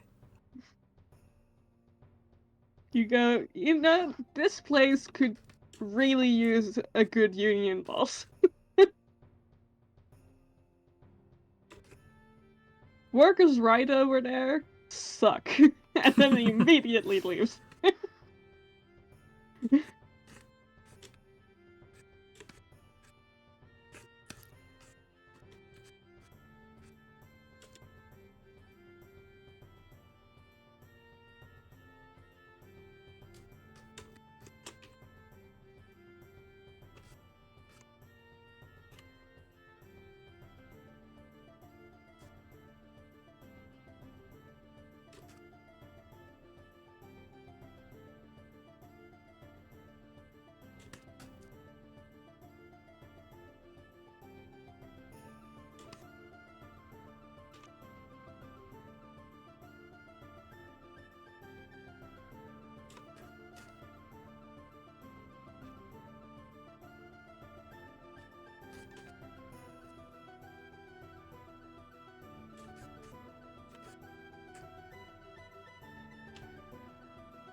Looking at references.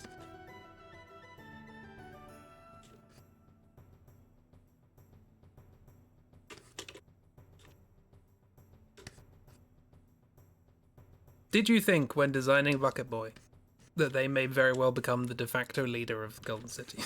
No. I don't think I had any thoughts in mind when I drew Bucket Boy. I think the Well- only thought was, hee hee, bucket for a head. Well, that's simply a lack of foresight.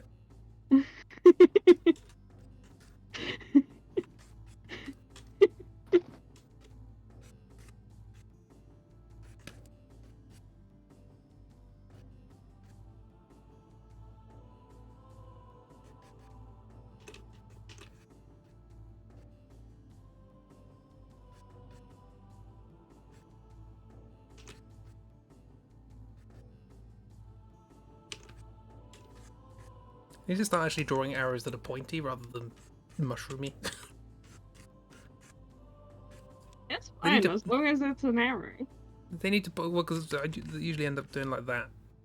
It's Yeah. like, is it pointing where the line's going or off to where the bulb is? Do that and make it a mushroom. It's pointing right there. Pointing. Yeah. Pointing to wherever it's pointing at. I don't see your problem. It's pointing to. Yes.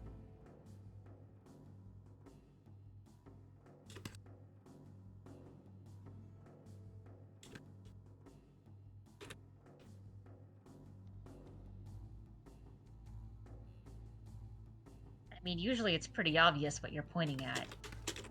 Mm-hmm. Because you're usually pointing at, like, at least for most of these, you're pointing at an entire drawing. Well, it's the aesthetics of the situation. Uh-huh, uh-huh.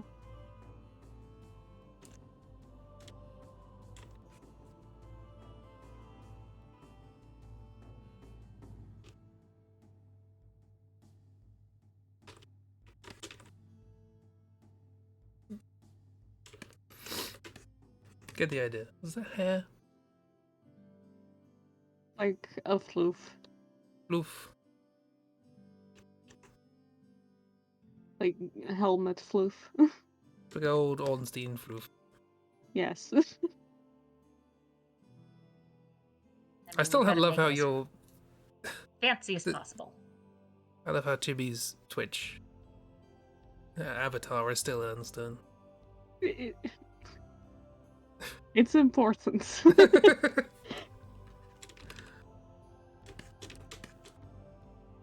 it speaks to me still.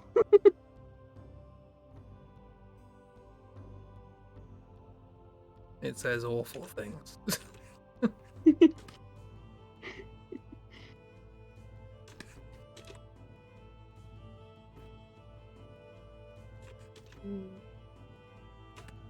I like that as an art appraisal. It speaks to me, and I really wish it didn't.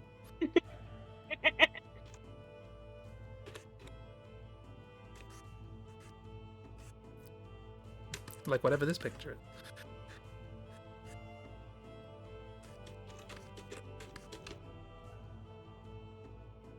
This is only supposed to be a quick indicative picture.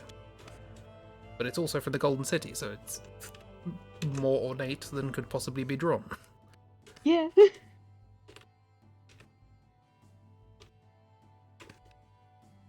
I mean, I'm honestly applauding you for even, like, drawing it.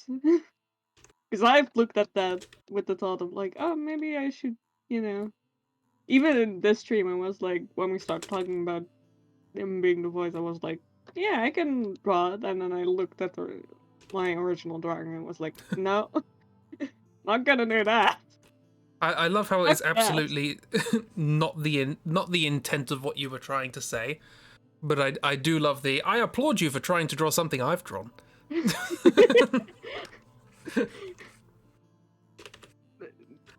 No. Good job with that, trying to copy something I've done. Whew. No, it's more...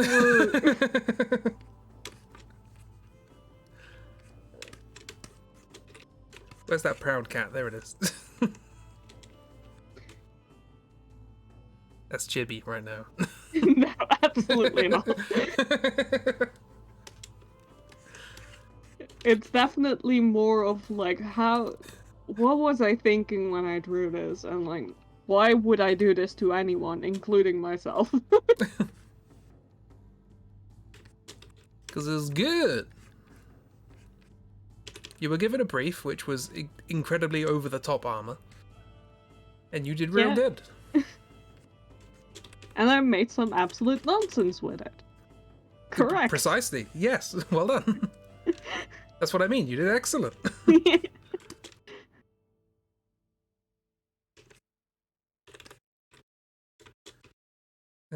Sort of work out how this works in 3D. I mean, I don't have to, but I am. It doesn't. That's your answer. It doesn't work. Good. That saves me some bother. Because it's not supposed to, but even like, you know, because I still try to like make it make sense, which is why it doesn't have like, you know, the full World of Warcraft like shoulder pauldrons. I was watching a thing of somebody who had a set of armor made, and they were making adjustments and all these sorts of things. And they talked about like the issues you have with pauldrons and lifting your arm. And it is surprising how small a pauldron has to be. Yeah. Like World of Warcraft, you have no mobility in moving your arms at all with something like that. That's It only really brought it home when he tried to lift his arm. Is when I'm stabbing myself in the neck, and they're quite small pauldrons. Like they weren't significant. I'm like, oh, okay. Oh yeah, like I've seen ones where they've got like fancy fantasy ones where they've got like the spikes on them, and it's like I saw someone draw a thing where it's like, right, okay, so here's what would technically happen if you draw the spikes going in this upward direction, and it shows them lifting their arm and the spike going directly into the person's head. So we put the spikes facing downwards if you have to at all. Because yeah, if you want range of motion. Hot art tips. You're here for all the best art tips. Art tip number 1, cover the feet with whatever you have at hand, or feet. Exactly, which is why they're covered in shadow. Because I think I tried to draw them when I did that picture, and I was like, I don't know, shadow. I mean, to be fair, they're glowing spirit ball things in armor. I'm pretty sure that their armor setup doesn't have to make sense. They might not have feet. There is that. They're just floating. Probably has like armor. They're just whooshing. They float around like they're riding on a skateboard. Just ends at the ankles. Couldn't find proper shoes with it. Yeah, they're still waiting for their shoes to be made. Mm-hmm. Which is part of an earlier quest.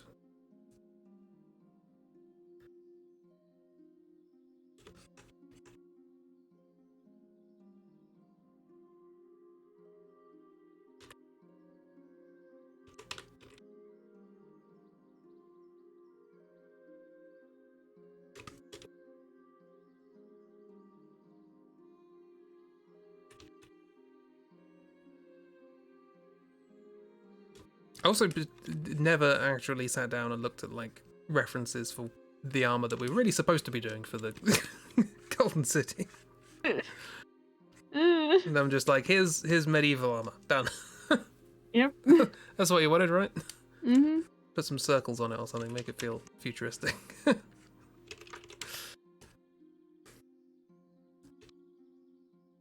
It's all in the detail, and that's why I don't. It's all in the bucket. It's all in the bucket. I did do a fancy bucket. He gets a big bucket. Yeah.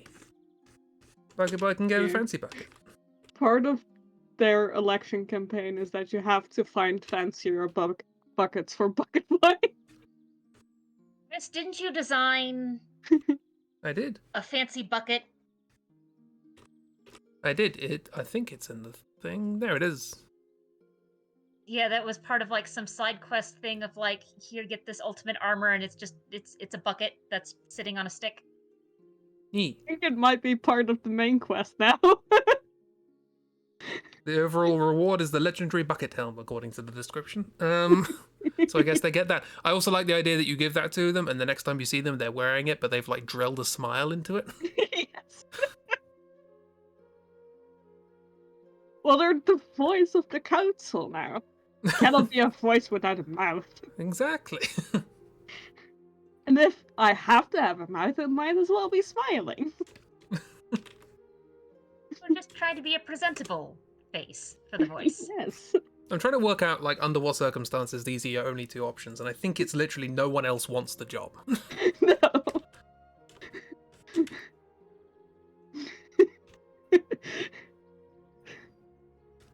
I mean, it's like a lot of other people would also be like, you know, the ideal of speaking for the council but not speaking for the council would be like, no, they are like the highest people in the city in a very, you know, hierarchical city.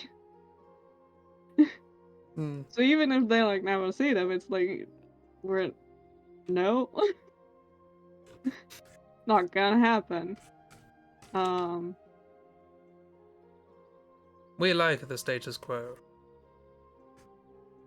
Also a little bit of that probably, because you know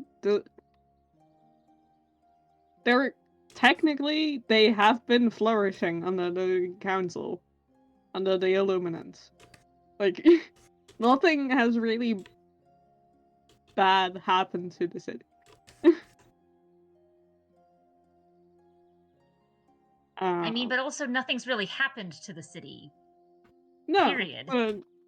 They don't They're care just sort of about Exactly. up there, and the only Status people quo. who really come up here are the mail truck.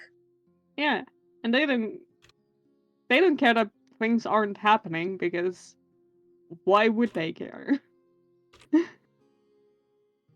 You know, they're literally the ghosts of like an ancient civilization. I don't think they're like really caring about things progressing. They were It's unclear pretty if they are fine with aware how when it was. It's unclear if they're aware that it's Tuesday or not. Yeah, also that. So yeah, well, you're kind of insane for like even like suggesting this whole plan. There are only two options, end up being like a bucket boy who probably unclear as to if they know what's going on, and Probably not. also if they are a boy or just, you know, technically an adult person who just happened to inhabit a bucket because they thought it was fun. Nobody knows. When you're a spirit in armor, you can be whatever you want to be, including a Exactly. bucket boy. Yeah, essentially.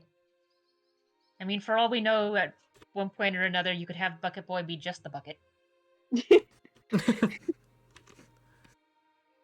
Makes it Well, very we hard to have to campaign. smuggle you into the next part of the city. Hold on. Just take up the bucket. Get in this.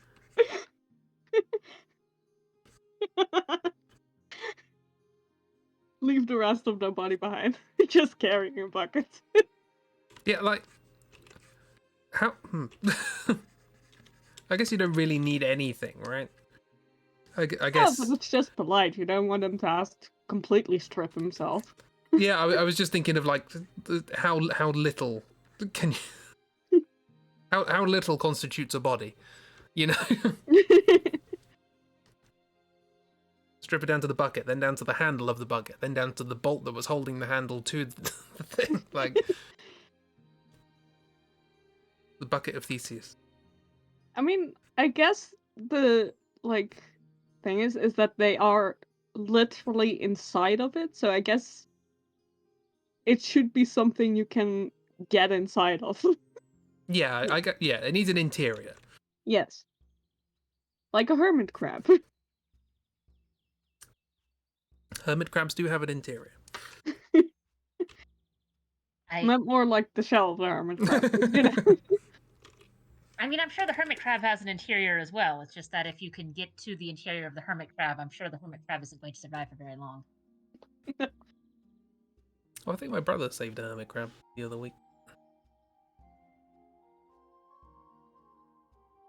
Yeah, I like that now this thing you've designed as a side quest is now potentially part of a main quest, because if we have this thing of you need to be this fancy in order to be part of the established gentracy who's ruling everything, it's like, right, okay, Bucket Boy, you need a new helmet. I also love the idea of you give the bucket boy the new helmet. I mean, they now really love this bucket helmet. This really fancy bucket. So what you end up with is the body of the previous voice with the bucket head. Yeah. That's the new voice.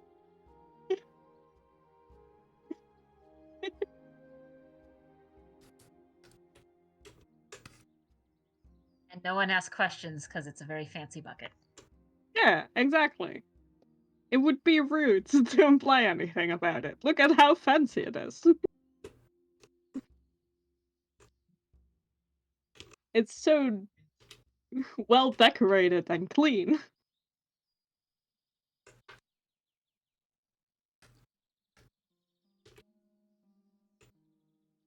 Oh, this is dumb and I love it.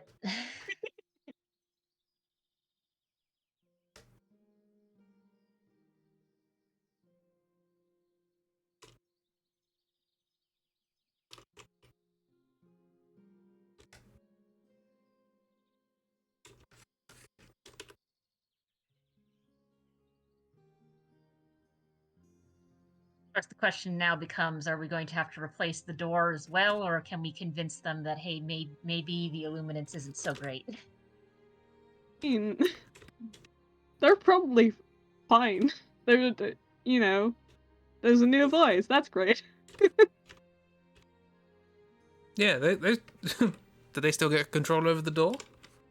I guess so. Then yay.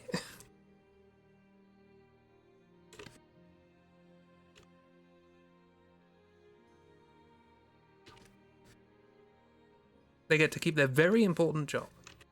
Exactly. What else do you need? And their new voice is much nicer to them. Yes.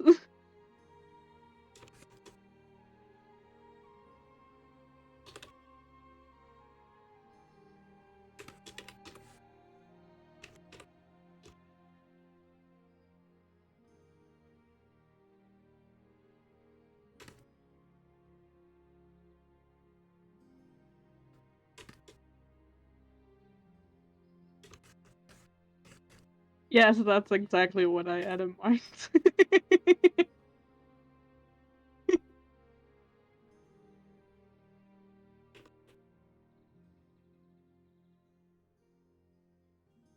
Fancy bucket. And sea buckets. And if you get Volric, it's now Volric's helmet instead of Hmm. the Voice's helmet. Which I'm not going to draw, because screw them. Yeah. Look at that little bucket hat. I made it spookier for some reason. A little bit, yeah. It's supposed to be the same happy face, but... yeah, I can do it again. I mean, it's at a slightly different angle, and now you've got it on an intimidating body, so I'm sure that doesn't quite help. Because Chibi's, it's like, oh, it's a little sport guy. And putting something small, especially surrounded by big things, just automatically makes it cuter.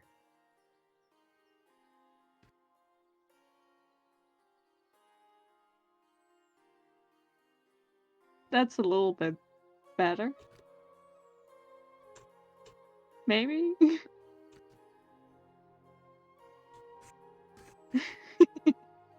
It is very funny. I'm happier with it at least. So...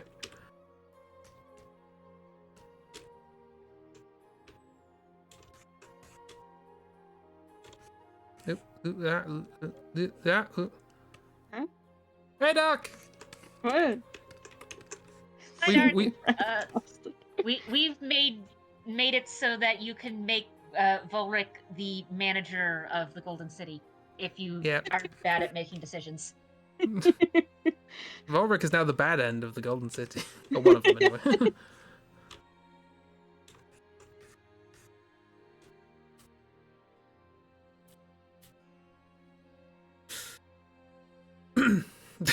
As he should be. As he, well, as he says he should be. We've also given the floating city their story with 3 factions, and the big old strong ones have a union boss now. And the mutants are not an organized group, and as a consequence, do not have a leader, and so you have to make one up. It shouldn't be Jonathan, but it is gonna be Jonathan. It shouldn't be Jonathan, but it will be.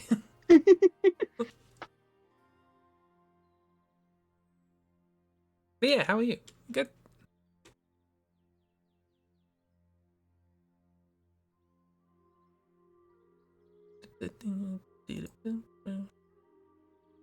I'm good. Marvelous.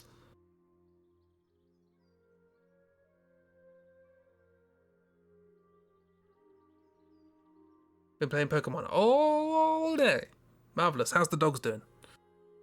The dogs. Have you pet the dogs?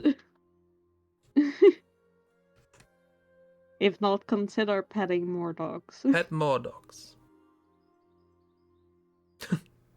There are many. Oh, they are many. Yay. My name is Doggo, for I am many. I did think talking about how many dogs could you have as a thing, and that you could have like a cat team as well. That's also a thing. I did realize that with the addition of one of the new Pokemon, you could actually have a team of 24 mice. 24? Well, yeah. in one team. In one team. In one team, you could have 24 mice. You have petted, kicked the ball with them, and eaten many sandwiches. Yes. Good Does stuff. that mean there's one that can turn into multiple different things? Like, how are you getting 24 into a team of 6? there is a Pokemon who is multiple mice, Yeah. basically. Oh, so it's a wishy-washy type thing. It's It's a family, basically. yeah, it's mousehold. Mousehold, yeah. And it can have either. It starts as 2, and then when it evolves, it has a kid or 2 kids. But it's one Pokemon. Yes. So I don't know how that works. Don't ask me. I I sort of came to the realization that of sort of how I was misinterpreting this, that Pokemon is usually presented as like, oh, they're like animals, but the Pokemon world has animals. They're not Pokemon, and so Pokemon are like separate monsters. They're yokai or something. So they've got their own rules going on. Yeah, That's my assumption. I mean, it's been established multiple times that Pokemon are aliens. Yeah. Oh, okay, fair enough. Well, there you go. yeah, but still it feels like a group. Yeah, it's Like, if you. I get with like I don't know. It Spoilers feels for like they're Pokemon, by the way. too disconnected to be like one Pokemon to me. I Yeah, don't like they seem to have movements of their own. Is one of them wearing a t-shirt? They seem to have like be moving around it distinctly, but they are technically like, I don't know if it's one of those things where it's like, if you try and catch one of them, you will automatically catch the rest, and that's how you know. Or if you try and kill one, they all die. Or I don't know.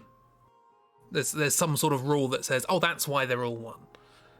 But also, I'm not a professor in the Pokemon world, and I feel like I probably shouldn't be, given that one of my immediate instincts was, what happens if I kill one?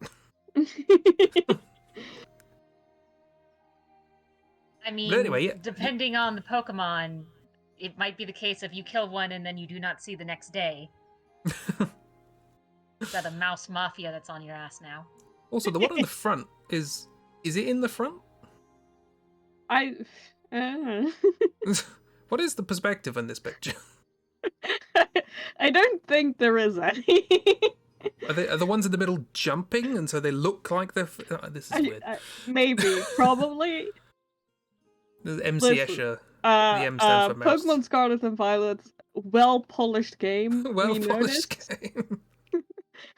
I'm sorry, when I look at those, I don't think Pokemon, I think Happy Bunny. Yeah, like it's got a sort of Sylvanian family. Sort of. I just realized what they remind me of, and there is like a very like famous like children's like book / TV series character named Miffy, I believe it's translated to in English. Yes. So that these are just Miffy characters to me. Yeah, I look at those and my first thought isn't Pokemon. My first thought is either Hello Kitty or Happy Bunny. There's Miffy. Yeah. Yeah. Yeah. They're a hive mind. I don't want to think about that. It's just Miffy. Well, it's just Miffy, but mouse, Mouthy. Mouthia? I'm sure Yeah, there's like now looking at that, I can see the connection. I've never seen that before, though, so that's why it wouldn't have come to mind first. See, now I'm imagining another one called the Mouthia, which is that they're a family, certainly. But I wonder if anyone has named their quad mouse Pokemon that. The Malphia. It evolves into Goncharov. Yeah, Miffy is very like famous here because it's from our country. Oh, is it? Oh, okay. Yeah, it's something else. It's named something else here, but it is a famous Dutch children's author. Nintje. Nijntje. Nijntje, right. From because a bunny is called konijn in Dutch. So it's like the latter part of that word plus ch, which makes it small. so it's a small Oh. bunny. Oh. Where does Miffy come from? I don't know. It's been a mystery to me.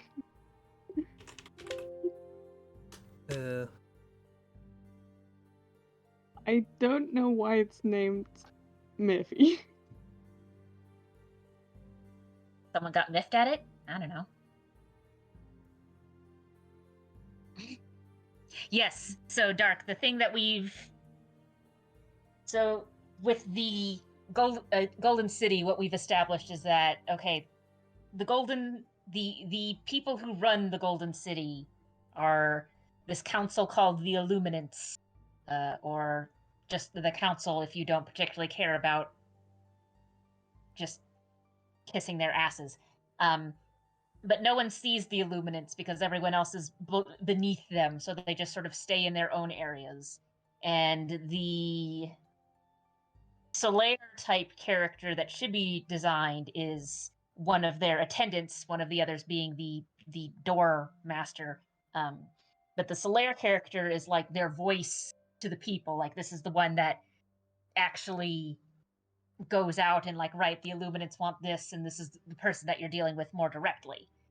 And so this is the person who gives us the mission of, hey, the stuff in that floating city, we want it, crash it here so we can loot it.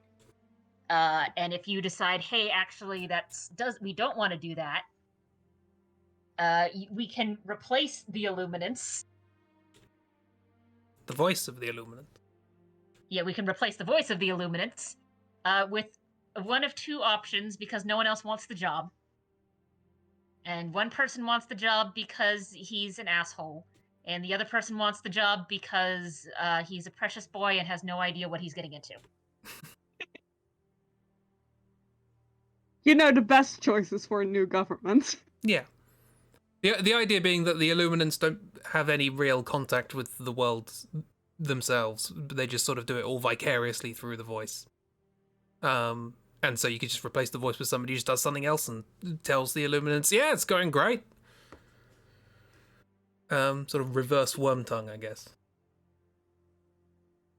Cool, you're on Volric's side and you vote for Buckethead. Wow. Wow. Also, I looked it up, and the name Miffy doesn't really mean anything, but they made it up because Ninja is too difficult for like international people to pronounce. So As they evidenced by me. yeah, so they went with the name Miffy because it sounds like the kind of sound a bunny might make. Okay, kind of. Yeah. I did find out while looking up there's apparently a square in Utrecht called Nientje Plintje. Yeah, It's Ninja named after Plantje. Nientje Plintje. There we go. Which is great. Yeah. It is named after the character, so that's cool. Yeah. Bucket Boy's doing great. Look at him. Also, I guess I have to, given that the hat is no longer in the way. Where's my colours? And you know, Dark is right. Having Volric be the voice of the Illuminants means that he's probably just going to eat them. Which is probably why it becomes even more badass. Probably.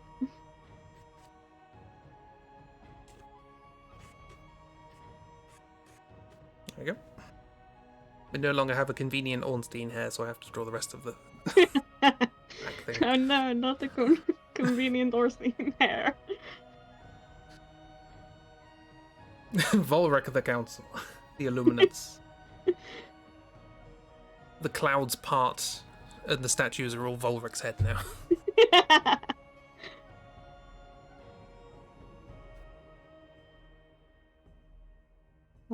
Perfect. One day I will actually do good drawings of all these things. And by that I mean I'll do that after I've done all of the good drawings I said I'd do for 16 Symbol. So never. Can someone just give me like an extra year in a year? That'd be great. Years need more year in it. At least one more year per year. Yeah, I can agree Fills the with seat, that. fills the seats with armor stands with replicas of his helmet. Yeah. A year in a year for all the creative stuff you want to do. Yes, just a pure creative year. You can spread it around the year however you like. You know what? You could have like, normal day, creative day, normal day, creative day, or you can do like month by month, or. But you should be allowed to have an extra year in a year. Yeah. I'm gonna run for prime minister on that. And nobody's gonna be confused at all. Not at all. It Hey, look, works it great. is long-standing tradition in this country that there are people who run for government who are absolutely nuts. And We you have can read the next one. we have the Monster Raving Loony Party. They are an established thing. We have Count Binface, or whatever his name is. It's part of our electoral system. It's part of being British. So given what I know about legitimate things that happen with your system, you could tell me that is like 100% what those are called, and I would believe you. Lord Buckethead. Let me get a picture of Lord Buckethead.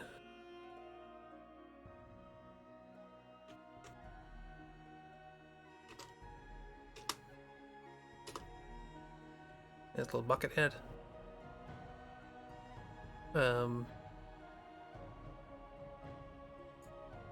Yeah.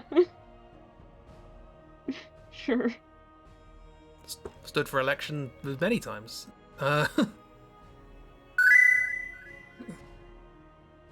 All hail Lord Buckethead.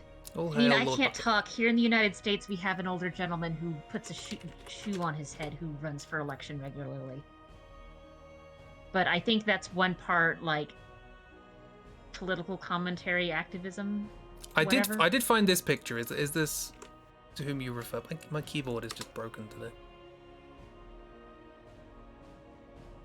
Yes. Because they've apparently appeared together. I approve of this. I love his coat. Sure. Look at that coat.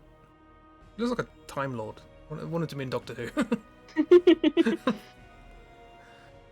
Like, I don't remember. He uses some, like, weird title whenever he's running, and he does it a lot. Like, pretty much every single time there's a major election. The link just says And I'm vermin, like- but I don't know what it is. I'm pretty sure, from what I remember of it, it's like a political statement, activism type thingy going on, but also he's an old man with a bucket on his not a bucket, he's an old man with a shoe on his head, so, more sensible than most people who run for governor. Yeah, and you can also look up the Monster Raving Loony Party here. Who, they have good.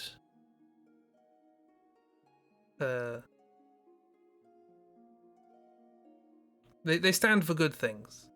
I approve of them. But yes, dark, and as far as unapologetically evil and protagonists who are too stupid to see it, we've sort of established that you can sort of make everyone's life bad because the main things going on in each of these areas, it's like, oh, if you actually do help, quote unquote, with this thing, fame and fortune are going to get more powerful and then kick your ass as a thank you gift. Yeah. Great thank you gift. the more you do the bad things, they will make the final boss fight worse. Or better, depending on your point of view. If you really like hard, complicated boss fights, oh boy.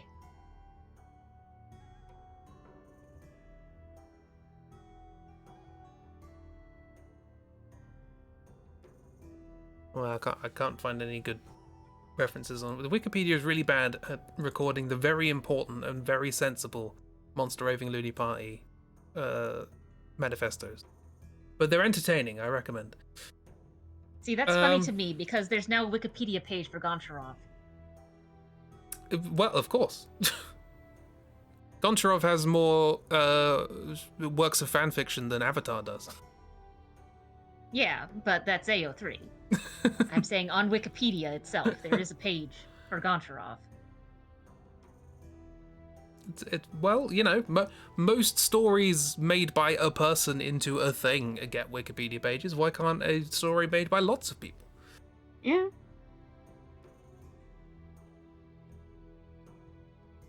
It's all stories. It's all stories. It's all stories. Just make it a good one. Get Project via Wikipedia page. I can't even keep my Avatar the own blue page people. on it. The blue people, no, the James Cameron's, yeah, the 4th highest grossing film of all time.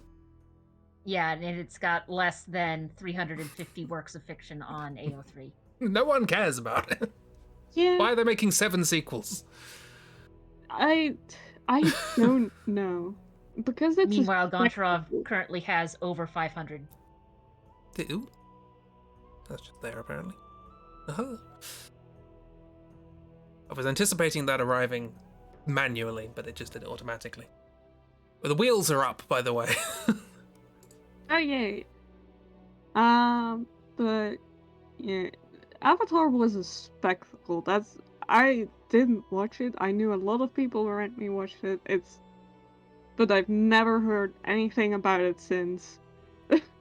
Only that there's a sequel coming out, apparently. Or, I believe it is out, maybe. Either like coming out The fact that very, you don't very know is soon, or it indicative. is out, but nobody really cares. It would need to be the 4th highest grossing again to break even. Oh dear. Called the Chibmon. Yay! Chibmon?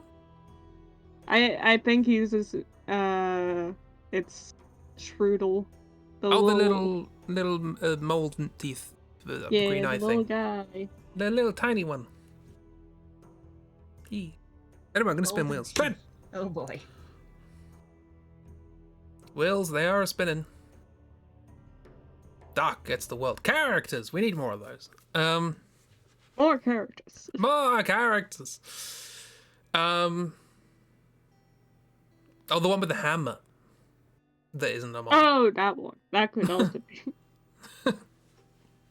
Yeah, I don't know why you said that's the cheap mod.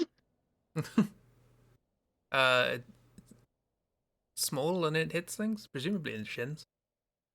Mm.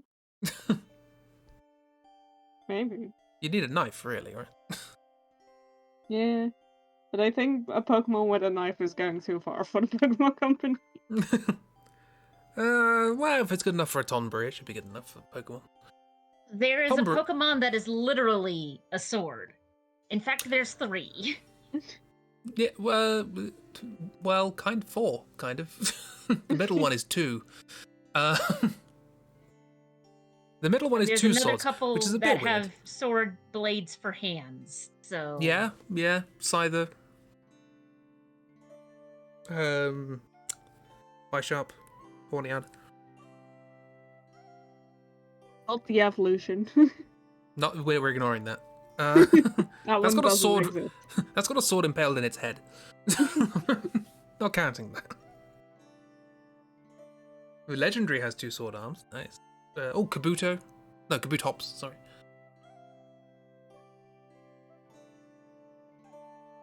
A lot of sword arms, turns out. Yeah, but just like holding a knife, I feel like is different to either being or having sword arms. Being a sword or having sword arms. You know, if the mouse family, if like one had a knife, one had like a baseball bat with a nail in it. You know, if the mousephere, or whatever I called it, Malfia. Yeah, it'd be a little bit different, I imagine.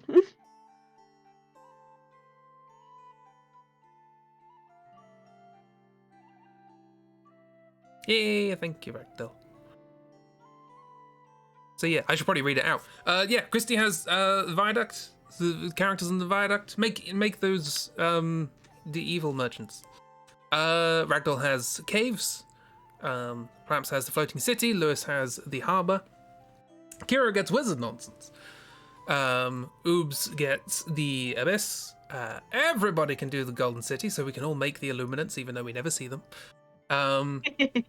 I have the forest. Chib has the best place to make characters, Limbo. Yay. And Dark gets the world. The world! The Speaking of the world. world, Dark, we've decided that the wizards and the Mimbles are two branches of the same sort of Fey nonsense. It's just one went native and decided to become merchants, and the other went feral and decided to become academics. Yeah, it's a weird thing. They're two sides of the same coin, and the coin will explode. One's good, one's a menace. One is. Yeah. Yes, you are correct. They are what they are. One serves a valuable function for society, and the others are wizards. Yeah. Pretty much. Some of the Mimble or proto-Mimbles are evil. Yeah. But the there's a main villains. proto-Mimbles. The pre-Mimbles. That's what they both, like... Does that mean that they're also proto-wizards? Maybe. Are they the missing link? They're the missing link between wizards and Mimbles. I mean, they are popping out of holes everywhere. Yeah. Mostly by cannon, though. I mean, having a massive cannon they can just, like, pull out their pocket and jump into and stuff sounds like a lot of wizard nonsense to me.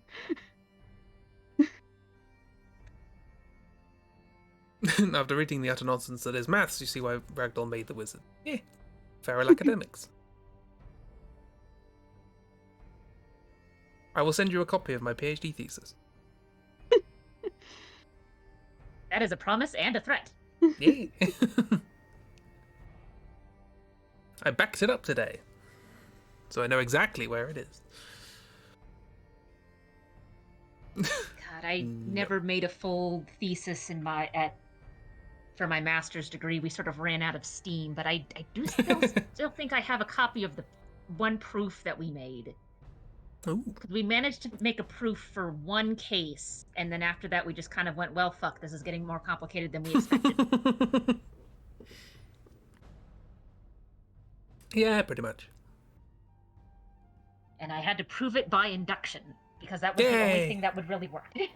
Induction! It's a good time. I like induction. It's kind of a structural. It's better than contradiction. Proving something by contradiction is a very common way of proving things, and it basically boils down to this is true because it isn't untrue. And it's very unsatisfying. Yeah, but I mean, there's a lot of science hinges on the fact of we're treating this as true because if it's not, everything breaks. Yeah. Sure was laughing at what Dark threatened in return. Yes. Dark threatened to send me a body pillow. With your entire PhD thesis with on it. my PhD thesis on it. And a sexy Microsoft paperclip. My thesis on one side, Clippy on the other.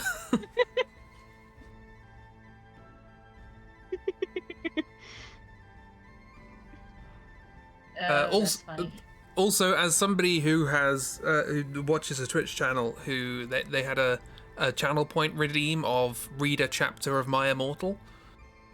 Yeah. And that was a good time. But after that, they wanted a follow up, and people suggested follow ups. And apparently, there is an erotic novel of Clippy. Yes.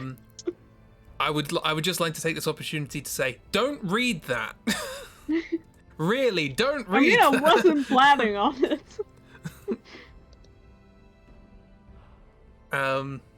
Don't. Actually don't. I know it exists. And that's as far as you need to go. Yes. Exactly. Like, My Immortal is funny and absurd, but that... Anyway. What if you read it to other people? Then you will be tried by the Hague. By the Hague? For war crimes. Yep, I do still have it. Proof for line graphs of star trees. Hey.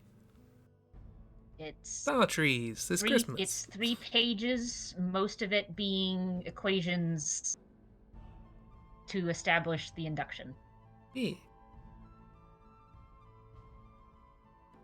Although it looks like whatever I had originally written it in, the format is a little borked. But that's okay. I can Latex? fix it. I think it was originally written in a Google Doc because that was the most convenient way to get it between me and my advisors. And then at some point I exported everything before I graduated. And I guess the export borked a little bit of the formatting for the equations, but it's not bad. Okay. It's easy to fix. You can prove it again, it's fine. Well, you have time off, so you guess you can finally write up the 2 buff pirates. You do that. Buff pirate time. Yeah, Why 2 not? buff pirates. Also, I wrote a name pointing to the pirate. That was just a joke. They're not actually called oobs. I mean, might- they could be. They could be. I don't feel like it's my place to call them. Anywho, before we start talking about more maths, shall we end? Yes. That was a very enthusiastic yes. Also, why is that? Things are breaking. It's fine. Don't worry about it. One's a fishman, the other's descended from a volcano goddess. That's a lot of going on. Good for them. Is that just Shark Boy and Lava Girl? Oh, I see. Well, if No, you're gonna totally be different. like that. Oh, Dark, do you not know what that is? Oh, he does.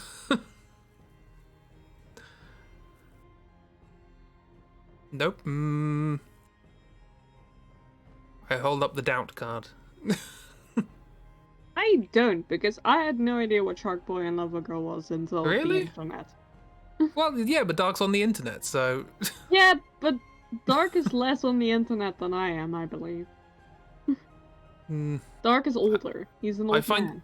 I find it very unlikely that you have made a fish man and a volcano person. And even now, I'm still only like, oh, there's entities that exist that are named Shark Boy and Lava Girl, and it's a movie? Question mark. It is. I still don't believe you, but I might be starting to believe you. Coincidences like this do happen.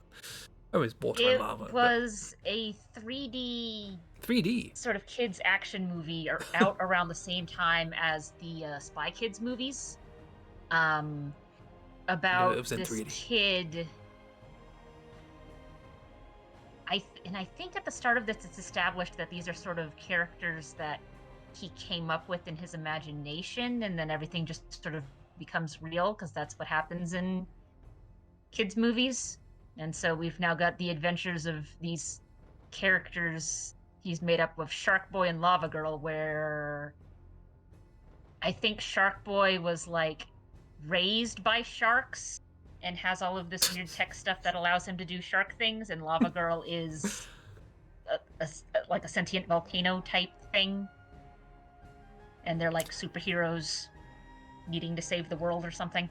Also, I think the kid who plays Shark Boy went on to be in Twilight. Yes, he did. Also, He was- and this was made by the same person who did like Spy Kids, and it's very similar style. If He you've seen is, either any of them. Jacob the werewolf in the Twilight movies. Oh. Interesting what's his surname. name? Taylor Lautner or something like that.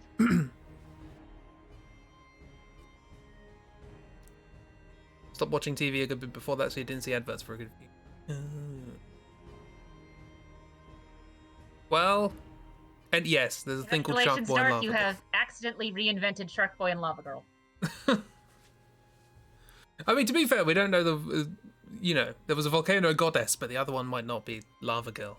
And it's Fish Man, not Shark Boy. Legally distinct. Legally It's also, distinct Shark like- Boy and Lava Girl. It's also they're two Fishman. buff pirates, so you know. Fishman and Magma Woman. It's fine. Legally distinct. Anyway, end the stream, please. Yeah, get out in the stream. Thanks for coming along. Sorry for undermining your idea. Have a good time, everybody. I'll be back on Tuesday with some more Hitmans. Yeah, man. I keep every time I do this, I do it. Oh no, I've clicked on the wrong thing again. There it is. It's swapped. We can end. Have a good time, everybody. Thank you very much for coming. Look after yourselves. Bye. Bye. Bye.